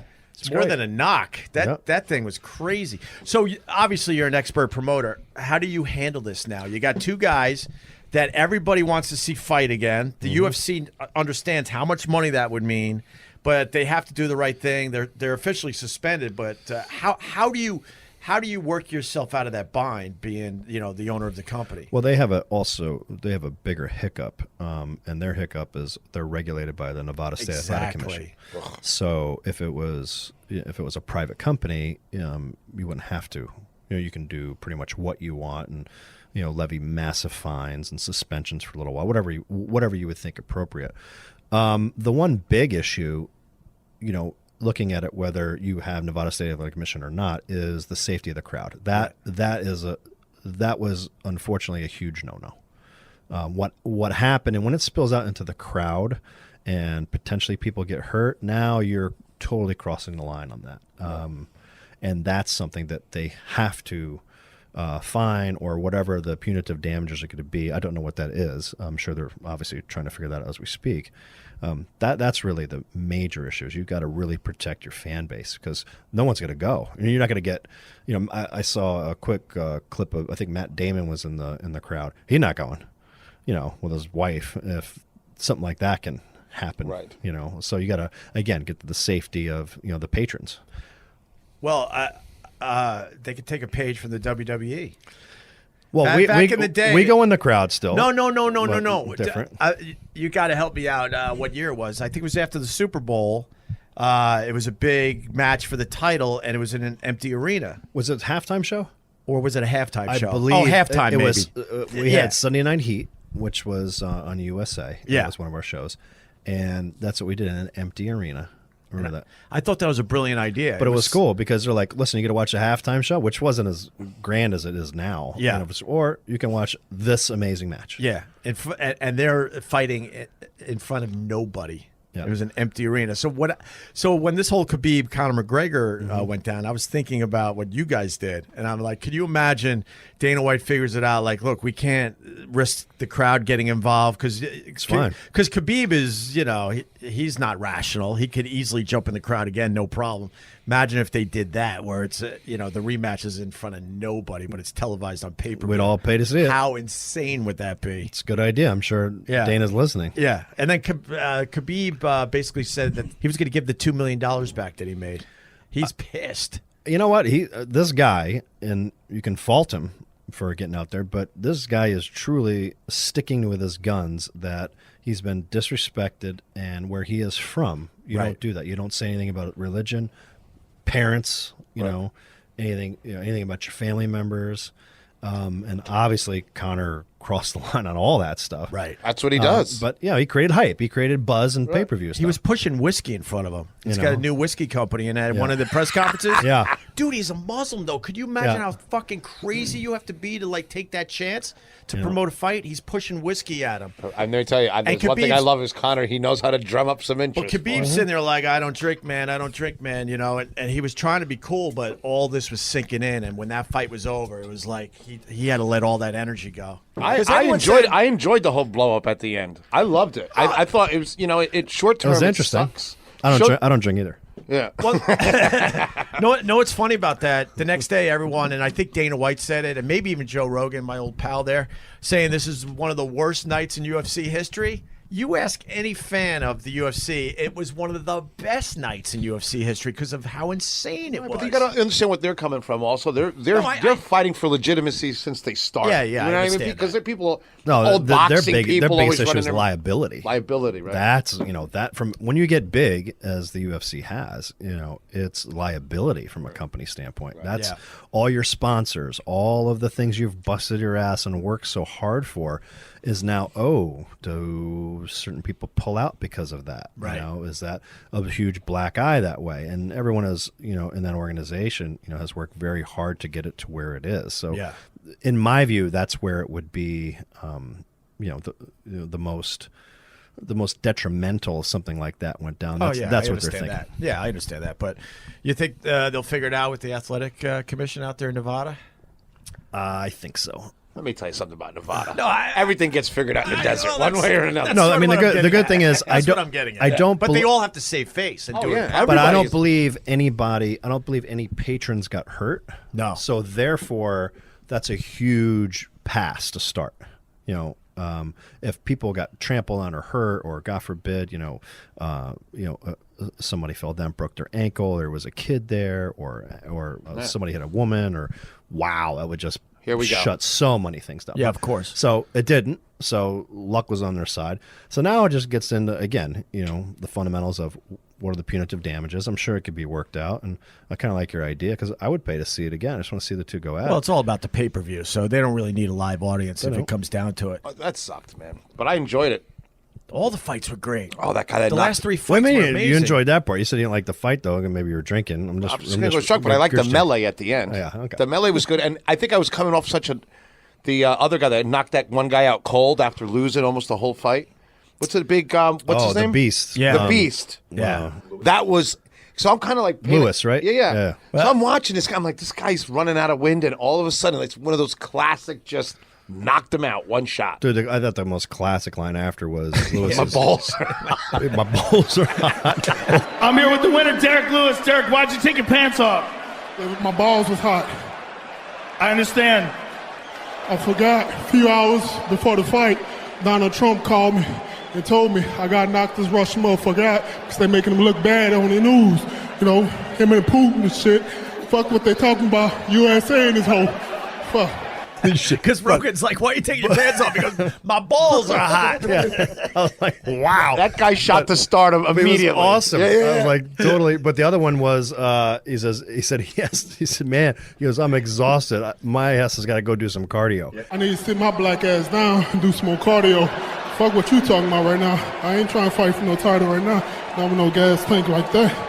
Shit. Yeah. I was like, this guy's real. Yeah. You know, I He's like, love don't talk to me about no title fight. My black ass has to go do some cardio. I loved it. I mean, he's got a huge personality, but he wasn't the better fighter. I mean, in the end, he was because he won the fight, but he was that one shot knockout. People love watching. No that. kidding, That's man. it. But that's what happens in heavyweights. That's what people like. That's why I used to love heavyweight fights, and that's why people love Tyson. I mean, the fight itself wasn't fun, but just to see someone's head get knocked off. He just What murdered. about the Tyson melee back in the day? Oh, remember They that? had a big one. Yeah. So this isn't the first time. Yeah, I like the UFC though. It's all right. Dude, the helicopter crash. Holy fuck. A helicopter forced to land on the water off Long Island's South Shore, but thanks to fast action from kayakers and emergency responders at Gilgo Beach, a pilot and passenger, a WWE star, are safe tonight. That was last July, right? A year ago already. Yeah. What was that like? Interesting. It was interesting. So, could you walk us through that? Sure. I figured I'd wait for the beer to get here before I ask you that question because that's heavy, man. Being a father and all that shit. Listen, it's one of those things where, again, very lucky, and everything that could have gone right did. So I was going out. I was going out to see my family out in Amagansett, and my kids were in camp, and they had this, they had a big skit day. So I was like, all right, I can't miss this. I had to do something in the city, and the only way for me to get there was a Friday. I was just like, forget it. I said, let me just fly out. So flew out, taking off, flying out there, and we're about halfway, and all of a sudden I hear this boom. We're like, what the fuck? The pilot went whoop. I was like, and I look up, because it was loud. I mean, it was like a major. It sounded like a huge gunshot. It was like, it's like, what on earth? And then I see the pilot freak out, and all of a sudden he hits the call button, Mayday, Mayday, chopper, blah, blah, blah. We're going into the Atlantic. I reached over and was like, seatbelt. I swear to God. That's it. Because literally, it's going to sound weird, but I was, I didn't have my kids there. So I was very calm. And because, I'm not going to die in this helicopter. There's no way. I got 3 kids, got my wife. There's absolutely no way. I don't know about him, the pilot, but I know I'm going to make it. It was just you two, right? Just us two. I know I'm going to make it. So I'm already preparing, and I'm looking, and he's freaking out a little bit. He did an amazing job, the pilot. I go, what can I do to help you? He goes, press this button. I go, no problem. Press this button, no problem. Doing whatever. So Mayday, Mayday, Mayday. So he goes, all right, we have to. You're in the front seat. Yeah. Oh, Jesus. So we're riding right next to him. So he goes, all right, we got to disengage the clutch. We're going to fall. I went, okay, because that's the safety mechanism in a helicopter. Those tops when we were kids, you put them in your hands and they go up and they come down. Yeah. So basically, when the engine stops, you have to pull the clutch, and then the wind will allow you to kind of drift, if you will, coming down. So you have some type of control. Not great. So it's all wind propelling coming up. But the only reason it's working is because you're falling at such a rapid rate. Yeah. So once you pull that, it was like, whoo, that sinking feeling you get in a roller coaster? Yeah. So it was like, cocoon, and we dropped. And we were, I don't know, I think we were about a mile up, or close to it. So we were up there. And I was looking, I was like, man, and I surf a lot. What kind of chopper was it? I don't know the name of it. Was it like a big one, a little one? It was a medium. Medium one, all right. It was just me. I was like, what the hell, and just fly out there. So we start dropping. I'm like, wow. And again, because I surf a lot, I'm looking, we're right on the reef, I'm like, because we're far out. I'm like, not super far. I'm like, all right. And they're like, oh, man, I know what's going to happen. So we're going to hit, going to sink to the bottom. You know, this is what's going through my mind. Right. And, you know, I know enough where don't open the windows, don't do anything, you know, and then you got to flip over because it's heavy. Right. And the propellers will go down, so it'll be upside down, submerged. I said, son of a bitch, if I make it out of here and do all this stuff, which I'm going to, if a shark bites me, okay, because that's where the You're big right on the fishies reef. are. Yeah, yeah. That's where the biggies are. That's They're where they deep. are. I'm like, son of a bitch. Like, nothing you can do about that. So that was going through my head. But anyway, it was one of those days where no wind. The ocean happened to be like a lake at that time. And out of the entire fleet of helicopters, this is the only one that had pontoons. So it was literally divine intervention. Wow. And so he says, all right, we're going to hit, we're going to do some wheelie move. I said, do whatever you got to do, buddy. So we came in, basically at the last second, did a big tail rotate. I think the tail hit the water, and then we flew forward, up against the glass and then rocked back. I look over, I was like, good job. And we're just sitting there floating. So it was pretty And you just intense. stayed in the chopper. Yeah, then the Coast Guard came, and actually a lot of guys. The first guys out were The fishermen, probably. lifeguards. Oh, lifeguards. Lifeguards were on the beach, and they saw the whole thing. And I'm sorry that I'm forgetting their names at the moment, but they were super nice. They came out on their kayaks to hey man, let's go. I'm like, yeah, I'm getting out of here. I said, no problem. So I jump in one of the kayaks, and start going, and then the Coast Guard came. We got on that boat. I said, I'll take the bigger boat. Went to the Coast Guard station, and there was all the media there. I mean, because obviously it hit pretty fast. And I was like, huh. So once I got in the boat, I was like, do I tell Marissa? Or because Your poor wife. So, well, she didn't know. I'm just like, I was like, I better, So I call her. I'm like, hi, just to let you know, I'm gonna miss skit day. I'm sorry. Skit day? And she's like, oh, really? Because she's thinking traffic. I didn't leave in time. I was like, yeah. I said, unfortunately, I'm not gonna be able to make it. She goes, what time did you get there? I go, I don't know that yet. She goes, what do you mean? Typical. Yeah. Yeah. And I said, well, just to let you know, I'm fine, but we went down in the helicopter in the ocean. She's like, what? I was like, we went down. It's okay. I just want to let you know because there's a lot of media here. If there was no media, I wasn't going to tell her. Yeah. I wasn't going to say anything. And she's like, oh my God. And then obviously the story continues on. So anyway, it was just a very, very lucky day. And a good thing I did because she told the kids right away. And then Declan, my eldest, had ESPN radio on. All of a sudden, Shane McMahon. Blah, blah, blah, blah. Yeah. It was, Right away. It was man. all over. It was. So I'm glad I told her and she didn't find out that way because Right. oh my God, I would have been killed. But imagine you're hanging out at the mall yeah. You were in a fucking helicopter accident? Yeah. That was it. I would have been killed in my kitchen, but not in a helicopter. Exactly. My wife's Sicilian. I'd be like, What I love is that you at no point you thought you were going to die. You know what? And I don't. This is not a bragging thing. No, this no. is not. Thanks. This is not. No, I've been very lucky in my life. I've been in several situations where I should not be here, Right. and this is one of them. But I am absolutely. I have responsibilities, and I was not dying. That's all. I mean, There's no way. I've always thought I was going to die in situations like. Oh, really? Like I was in an airplane and lost an engine, and I was like, boom! I'm like, goodbye, everybody. Wrap it up. Call my wife. I always hated you. Let's go. And we survived. Get this done. Yeah, wrap it up. If Huh? it was raining pussy, I'd get hit with a dick, man. That's my luck, man. It's I was just picturing most wives that would be in the situation with Right. Shane would be like, yeah, sure, you were in a helicopter Yeah. accident. Yeah, that's what my wife. That's that what you call whores now? Helicopters? What's her name? What's her real name? Helicopter my ass. Accident. Give me a break. Wah helicopter.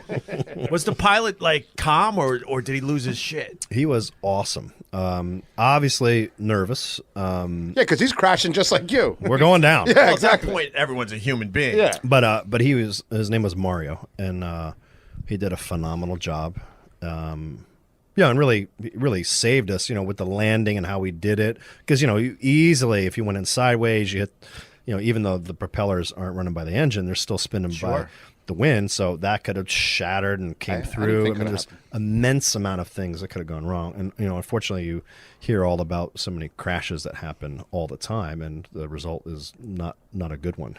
Did you give him a little gift after the fact? No, a little popcorn tin or something. No, we just afterwards. Again, we're at the Coast Guard station, and I said, obviously I thanked him, and then it's like, all right, I gotta get the it's skid day. Amagansett. It's skid day. And they said, all right, well, just there's another helicopter if you want to go. I was like, perfect. So I got in another helicopter. Did you really? Yeah. You're that guy. 30 minutes later, I got in another helicopter, or an hour later, and then I flew.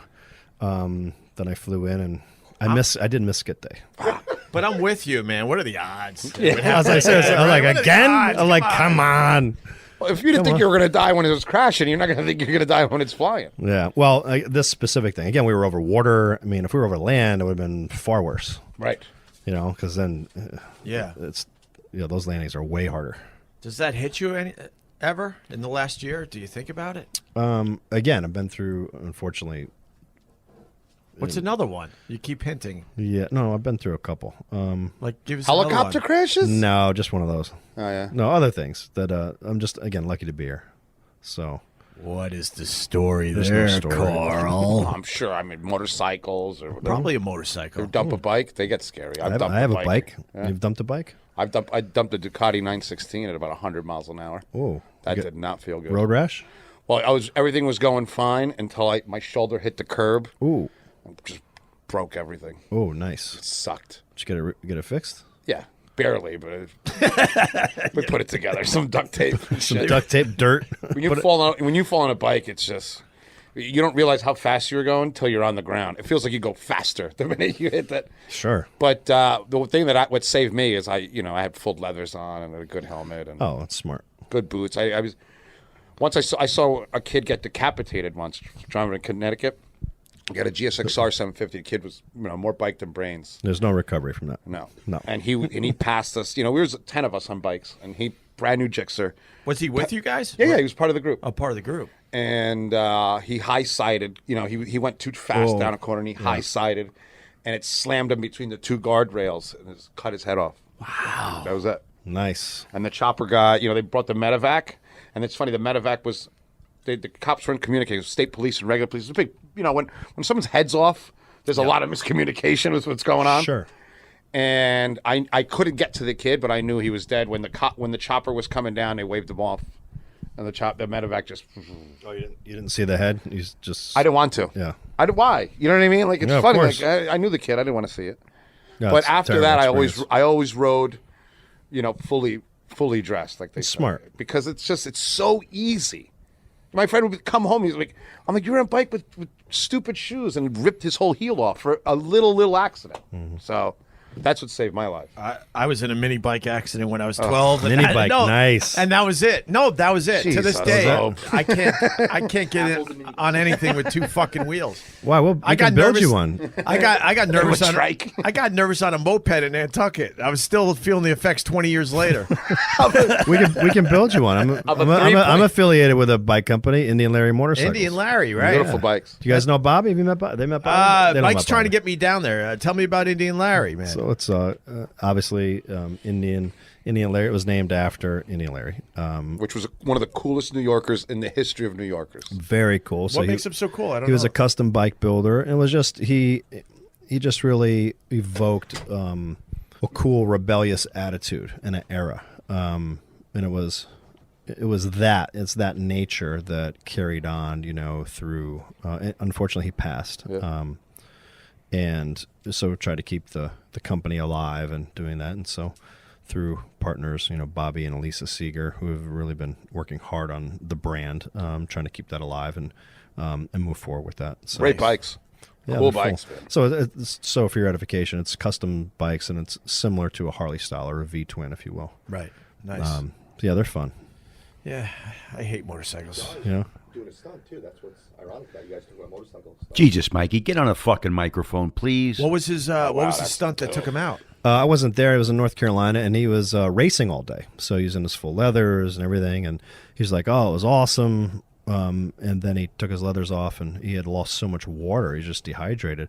So he got on his normal road bike, just going to ride down the street a little bit, and he used to do this thing where he used to stand on the seat in the tank. Did it a million times. Lost control, just got a little wobbly. And suppose he was only going about 15 miles an hour. Unfortunately, hit his head, and that was it. Oh, my Just really God. a freak. It's that simple. Freak thing. He just a freak that's a thing. shame. That sucks. I'm sorry to hear that. Yep. Hell of a New Yorker, though. Yeah, I never heard of him before, Indian Larry. Well, because you drove a scooter around. Well, no one in the Only scooter in Nantucket. Yeah, no one in the Nantucket scooter squad's talking about Indian Larry. No, I don't think so. You want to hear how stupid With the I was? whale pants and everything. I don't wear whale pants. Beep, beep, beep, beep. Come on. Going apple picking. Beep, Oh, beep. Yeah. it's like Shane's getting comfortable now. And your Dockers. Oh, whatever. yeah, Wait, no, what are they? The Docksiders. That's The it. dockside. The my Sperry's, salmon, the little, my salmon red. yeah, little sweater tied around his neck. Yeah, Beep, beep. I'm going to sit me. on the seat. Yeah, call me Chad. Chad from Tuck. No, man, I was game for mini bikes, and then that might have led to motorcycles. But I was at in the playground at Washington Drive School, and Harry Flood had a mini bike that he built, and he goes, A raging 2.5 horsepower Like breaking a strand. lawnmower motor, Yeah, right? 2.5 And he horse goes- at its best. And I go, I want to try that. He goes, hey, kid, you know how to ride a mini bike? I go, yeah, I do. And the throttle I thought was the brake. Oh, jeez. I was never on one. I was 12 at the time. Give me a 12, 13. So I was going too fast, and I kept hitting the throttle, going faster and faster. I didn't know how to stop the fucking thing. Right. And I was in pure panic mode, and I dumped it in the woods, which was a sticker bush. So you drove a And 2 then- horsepower machine into the bush. Yeah, and then I had to run home because our house was close to Washington Drive School at the time, and I broke the front window of the door to get inside because I was bleeding profusely. And then I got probably close to 100 stitches. Oh, you know, Really? And then from breaking the door. no, I had a cut all the way through my nose, my eyelid, and a huge gash in my top of my head. From going into a sticker bush. I was flying, man, for real. for real. I was Shane flying. can't even look at you. I was flying. Hey, it happens. You could go, but that thing probably went 20 miles an hour. 20 miles an hour through a sticker bush. It hurts. If you just get thrown in a sticker bush, it hurts. I love that the guy that fell out of the air in a helicopter is trying to apologize for you. Shane's literally looking at you with the microphone like, this is bullshit. But if my memory serves me, I would have sworn I was going like 50 miles an hour. I was probably going 20 miles an hour. Not maybe. even. Not even. I said Really? Back then. It was full a small acceleration. little yeah, fucking- maybe 12 to 15 miles. Oh, an hour. that's embarrassing then. But anyway, that was it though. I never got into it. I took one more bike ride when I was in college, and the guy decided he knew I was scared and decided to go 100 miles an hour on a country road. I was. Oh my God! Wait, you're on the back? You're riding, bitch. No, I was Stop talking about bikes. Stop.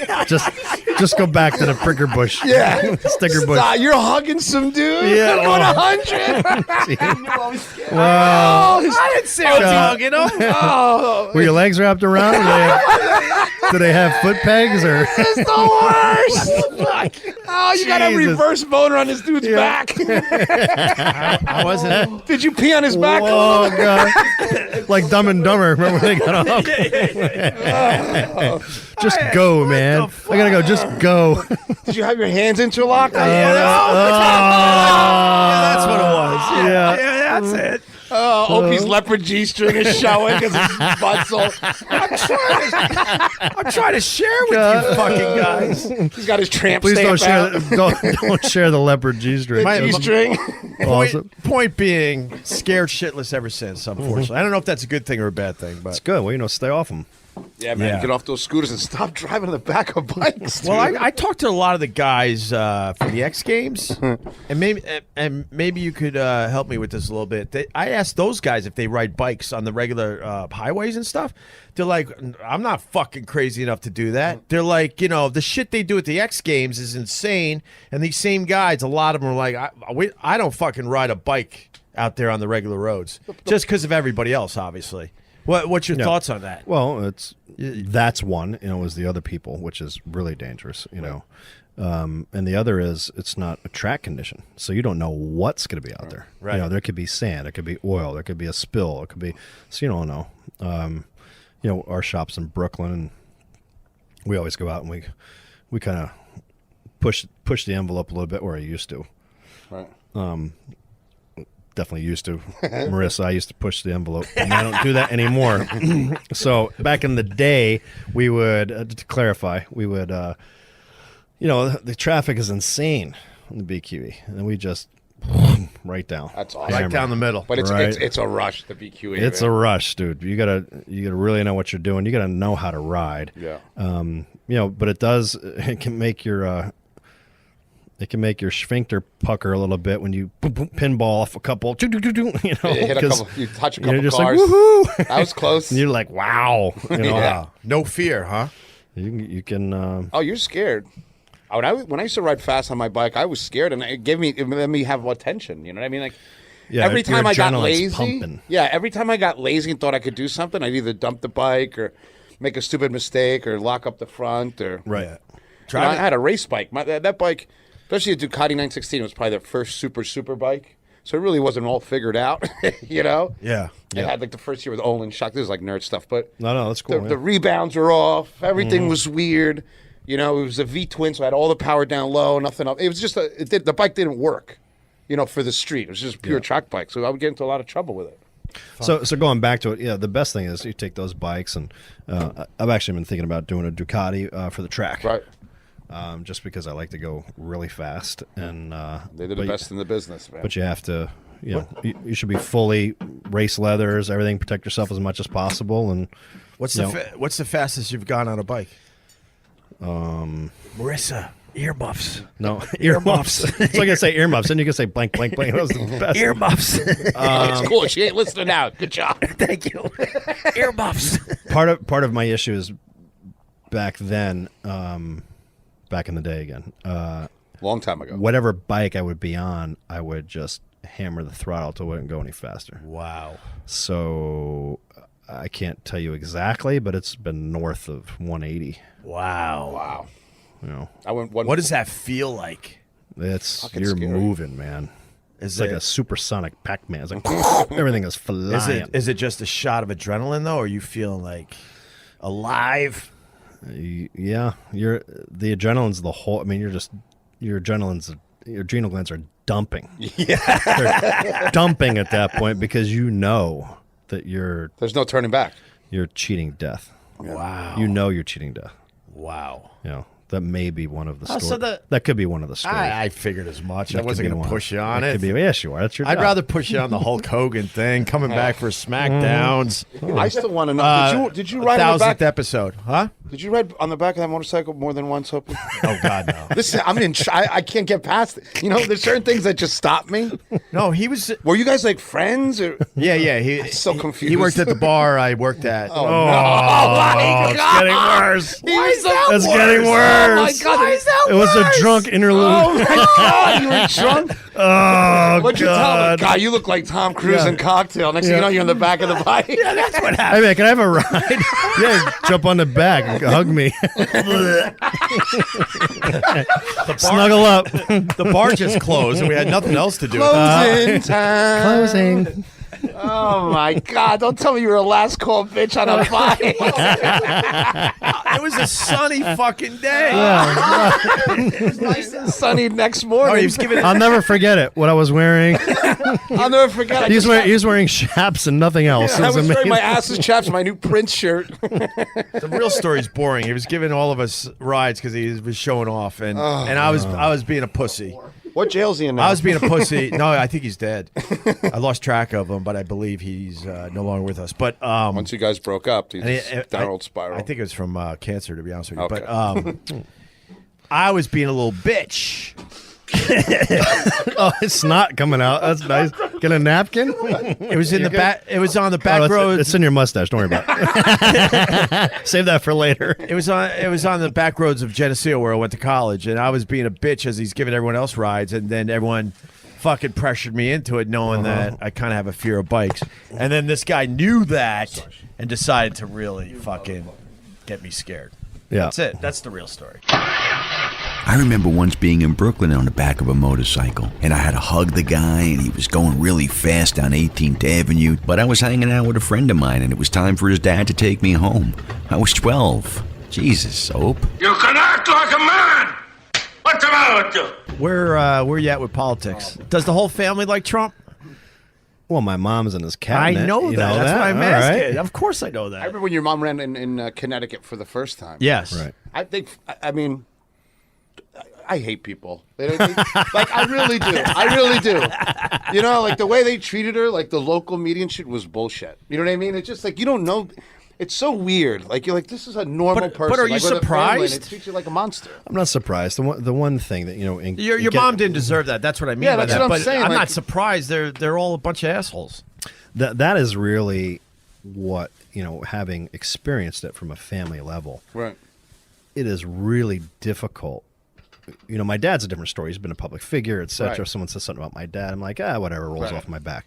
But when someone I was with my mom would come at my mom, I'm like, dude, I go, that's my mother. I I'm like, know. hey, yo. Like, I'm like, Yeah. I'm like, you better back the fuck off. Yeah. Like Right. instantly I get my, and I don't react well to negativity, especially against my mom. Who does? I mean, I'll be it's- like, "It's my mom. Are you kidding me? Yeah. I'm gonna rip your throat out of your body." Exactly. You have to be careful. But the really how they, the dirty aspects of politics, specifically of when you're in those races.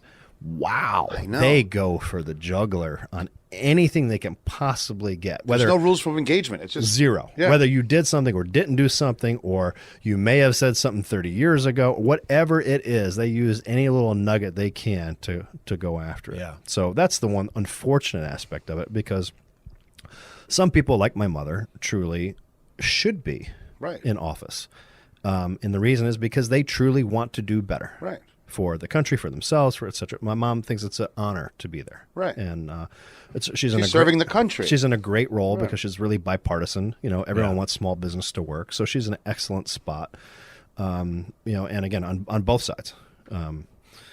But how nasty some of that stuff is, as we were just talking, it's like, wow, it is. It just doesn't make sense. Like I watch the politics and stuff, and I hear like these politicians going after other politicians, and I'm like, this stuff doesn't matter in anybody's real life. Like, this person didn't pay this toll or pay. I'm like, nobody cares about this. Only when you're running for a race, it's like, it's the most ridiculous thing I've ever Dig heard. up whatever they can.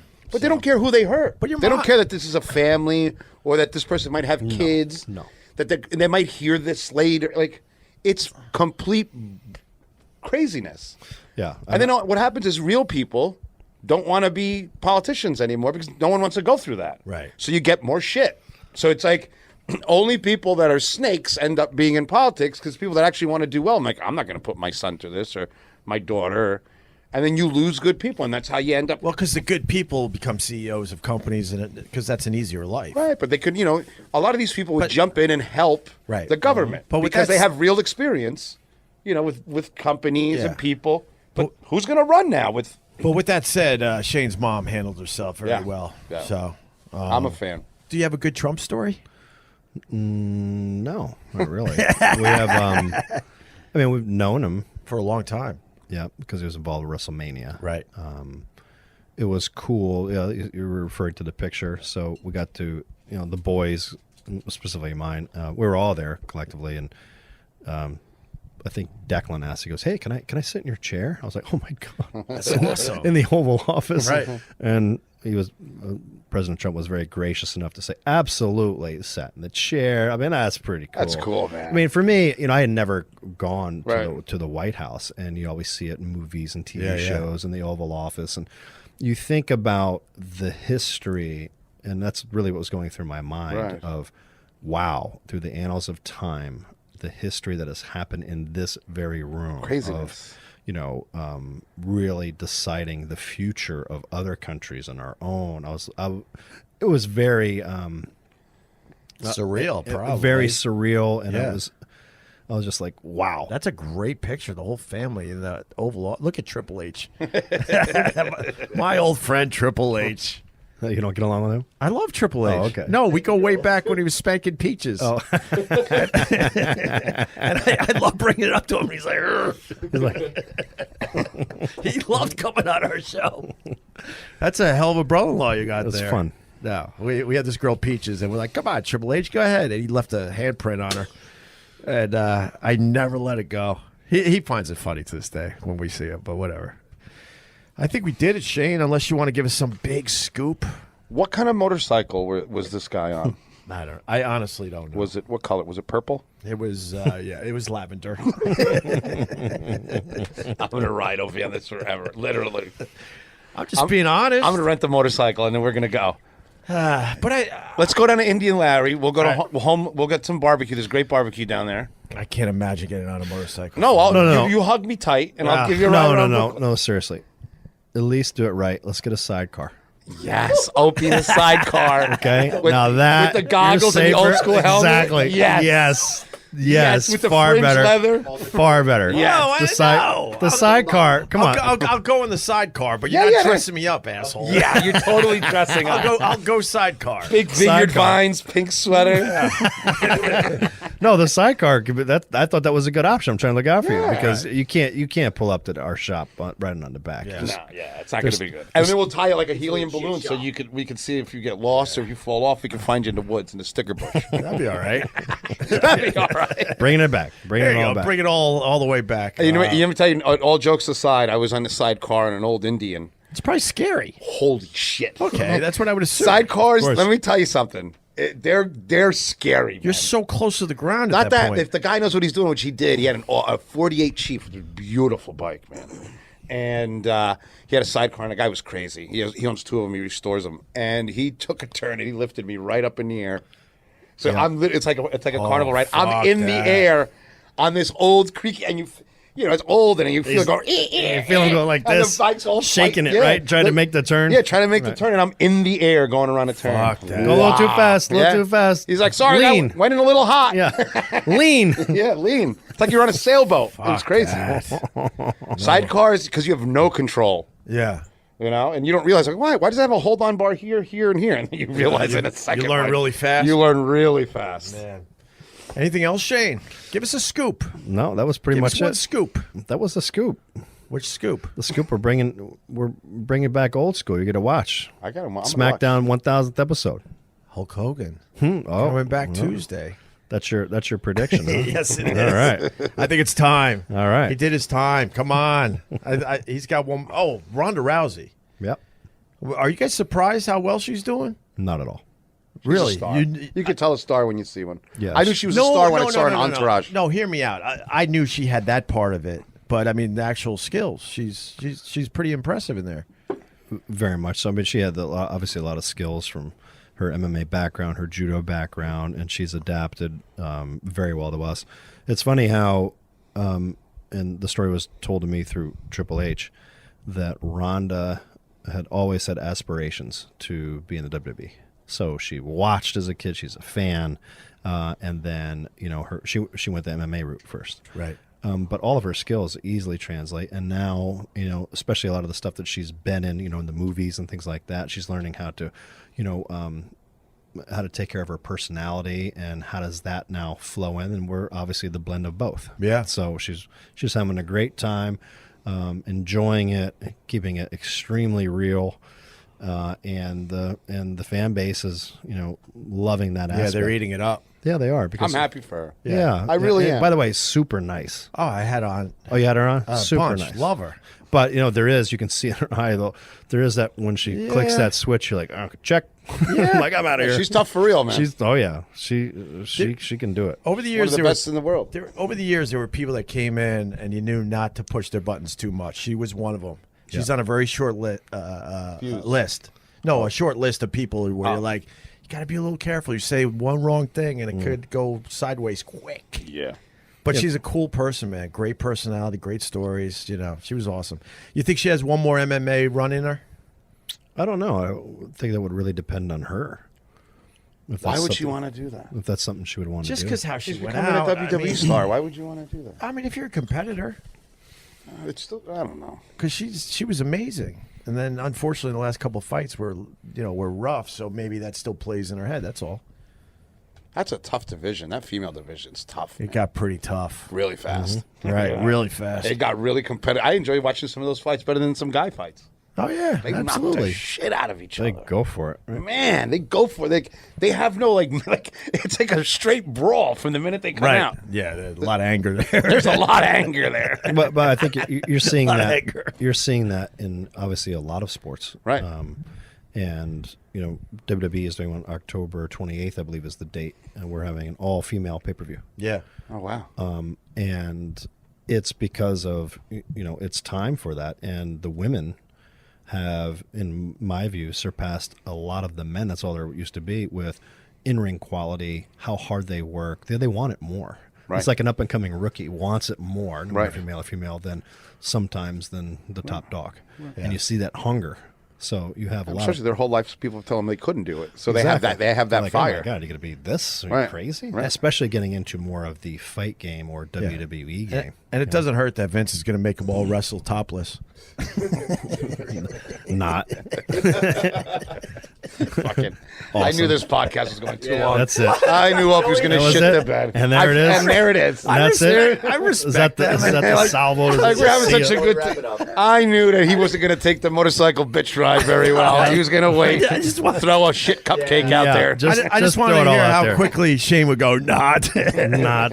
I'm kidding, obviously. Whatever. You It's guys awesome. have been ahead of the curve, though. I mean, Yeah.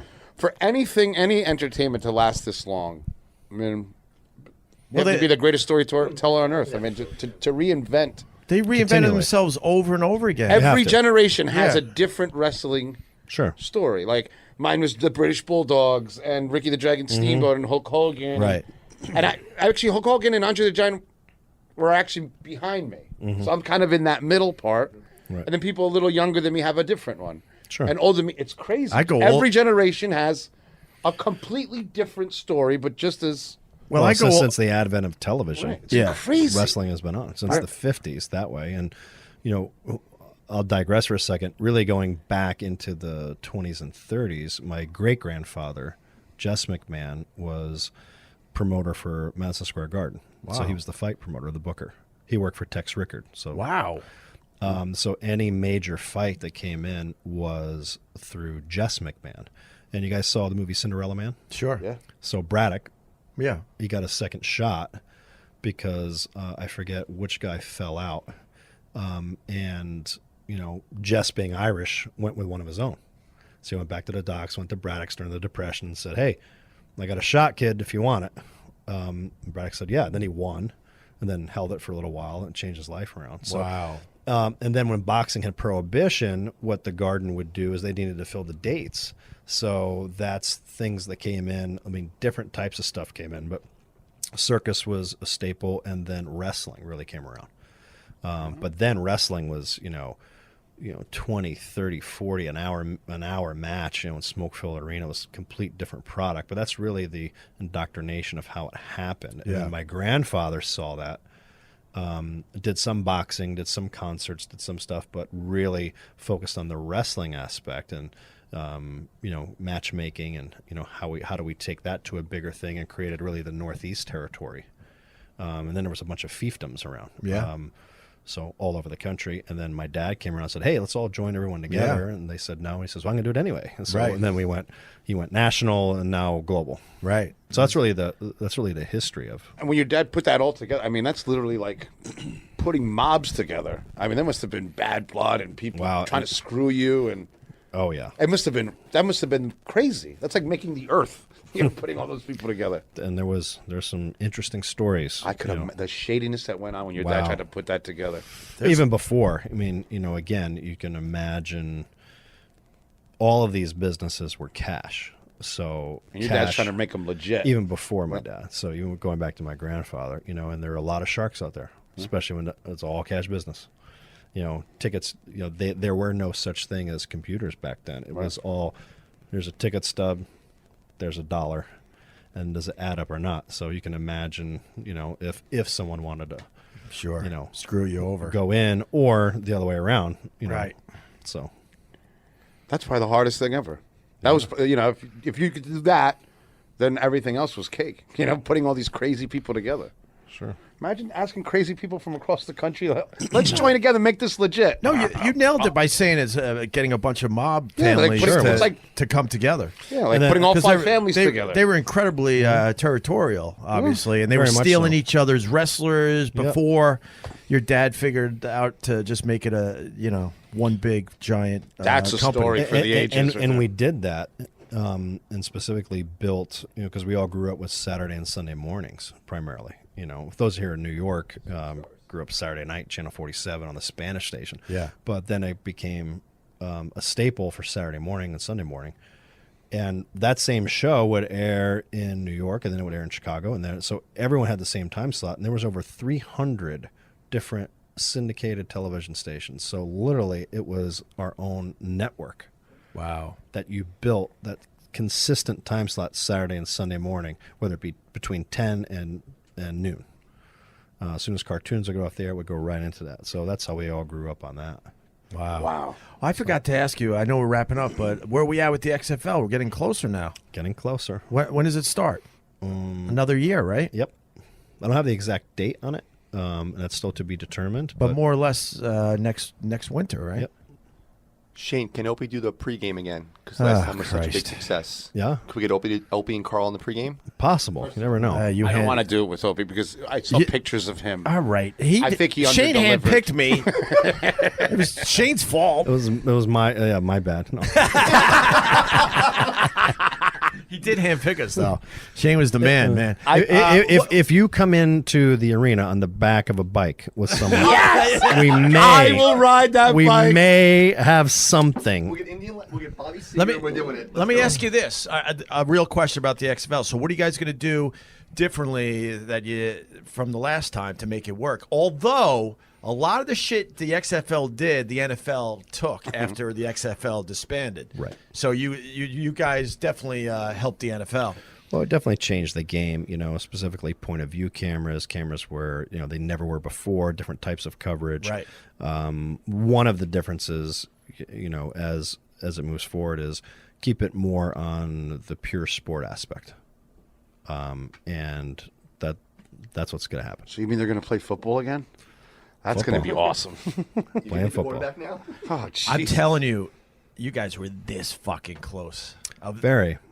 Because you guys Very. were this close where it was going to make it. Yeah, I think it's going to make it. They were a lot closer than people realize. Very. Right? So hence that's why it's going again. You want to give it one more shot. Yeah, and football is an amazing game. But how are you going to deal with playing in the middle of winter? Or are you guys moving into different arenas that might have better weather? Or again, there's not to be vague on it, but that's okay. Deliberately be vague. There's still a lot to determine on it. And figure out specifically where it's going to be, how many teams, etc. But even here in the New York market, when we had the XFL, when they had the Hitmen, it did very well. Yeah. And attendance was really picking up. So the weather really wasn't an issue because, you look at people that are here in late November, December. They're bundled up and they're ready. Right. So it's the same. December and February, really, the temperatures are the same. Yeah. All right. Well, that's it, I think. Shane, You let me know. I'll do my Food Network tailgate out of the first I one. like it. Just for you guys. I'll cook my ass off. Yeah, you Awesome. will. I will. Awesome. I'll bring all my boys, all the Food Network guys. Well, Shane, it was awesome. I think it's going to work. I think they have a real shot. All you got to really do is play football. Right. Complete opposite And of the a few NFL. Just play football. That's it. a few guys made it to the NFL, and It's gonna be fun. Yeah, it's going to be all right. Shane, this was a pleasure catching up for Thanks, real. man. It's It was been good way to see too you. long. We got to do this again. And you're promoting WWE SmackDown's 1,000th episode, which is tomorrow night, Tuesday. Wow, at 8 p.m. on the USA Network, with a lot of surprises. Oh boy. Thanks, guys. Oh, look, he's got to go. Joey, wrap it up. Shane wants out. Yeah, Shane's had it. Thank you, Shane Bye-bye. Thanks a McMahon. lot. Okay, Photoshop listeners, let's get that sidecar picture with Greg and Carl online now and leave us a 5-star review at Apple Podcasts. Since this podcast is free, how about buying a hat or a t-shirt at opieradio.com? Check out our links in the description for more. And because Carl loves you so much, at EV Guitar Man, take it away.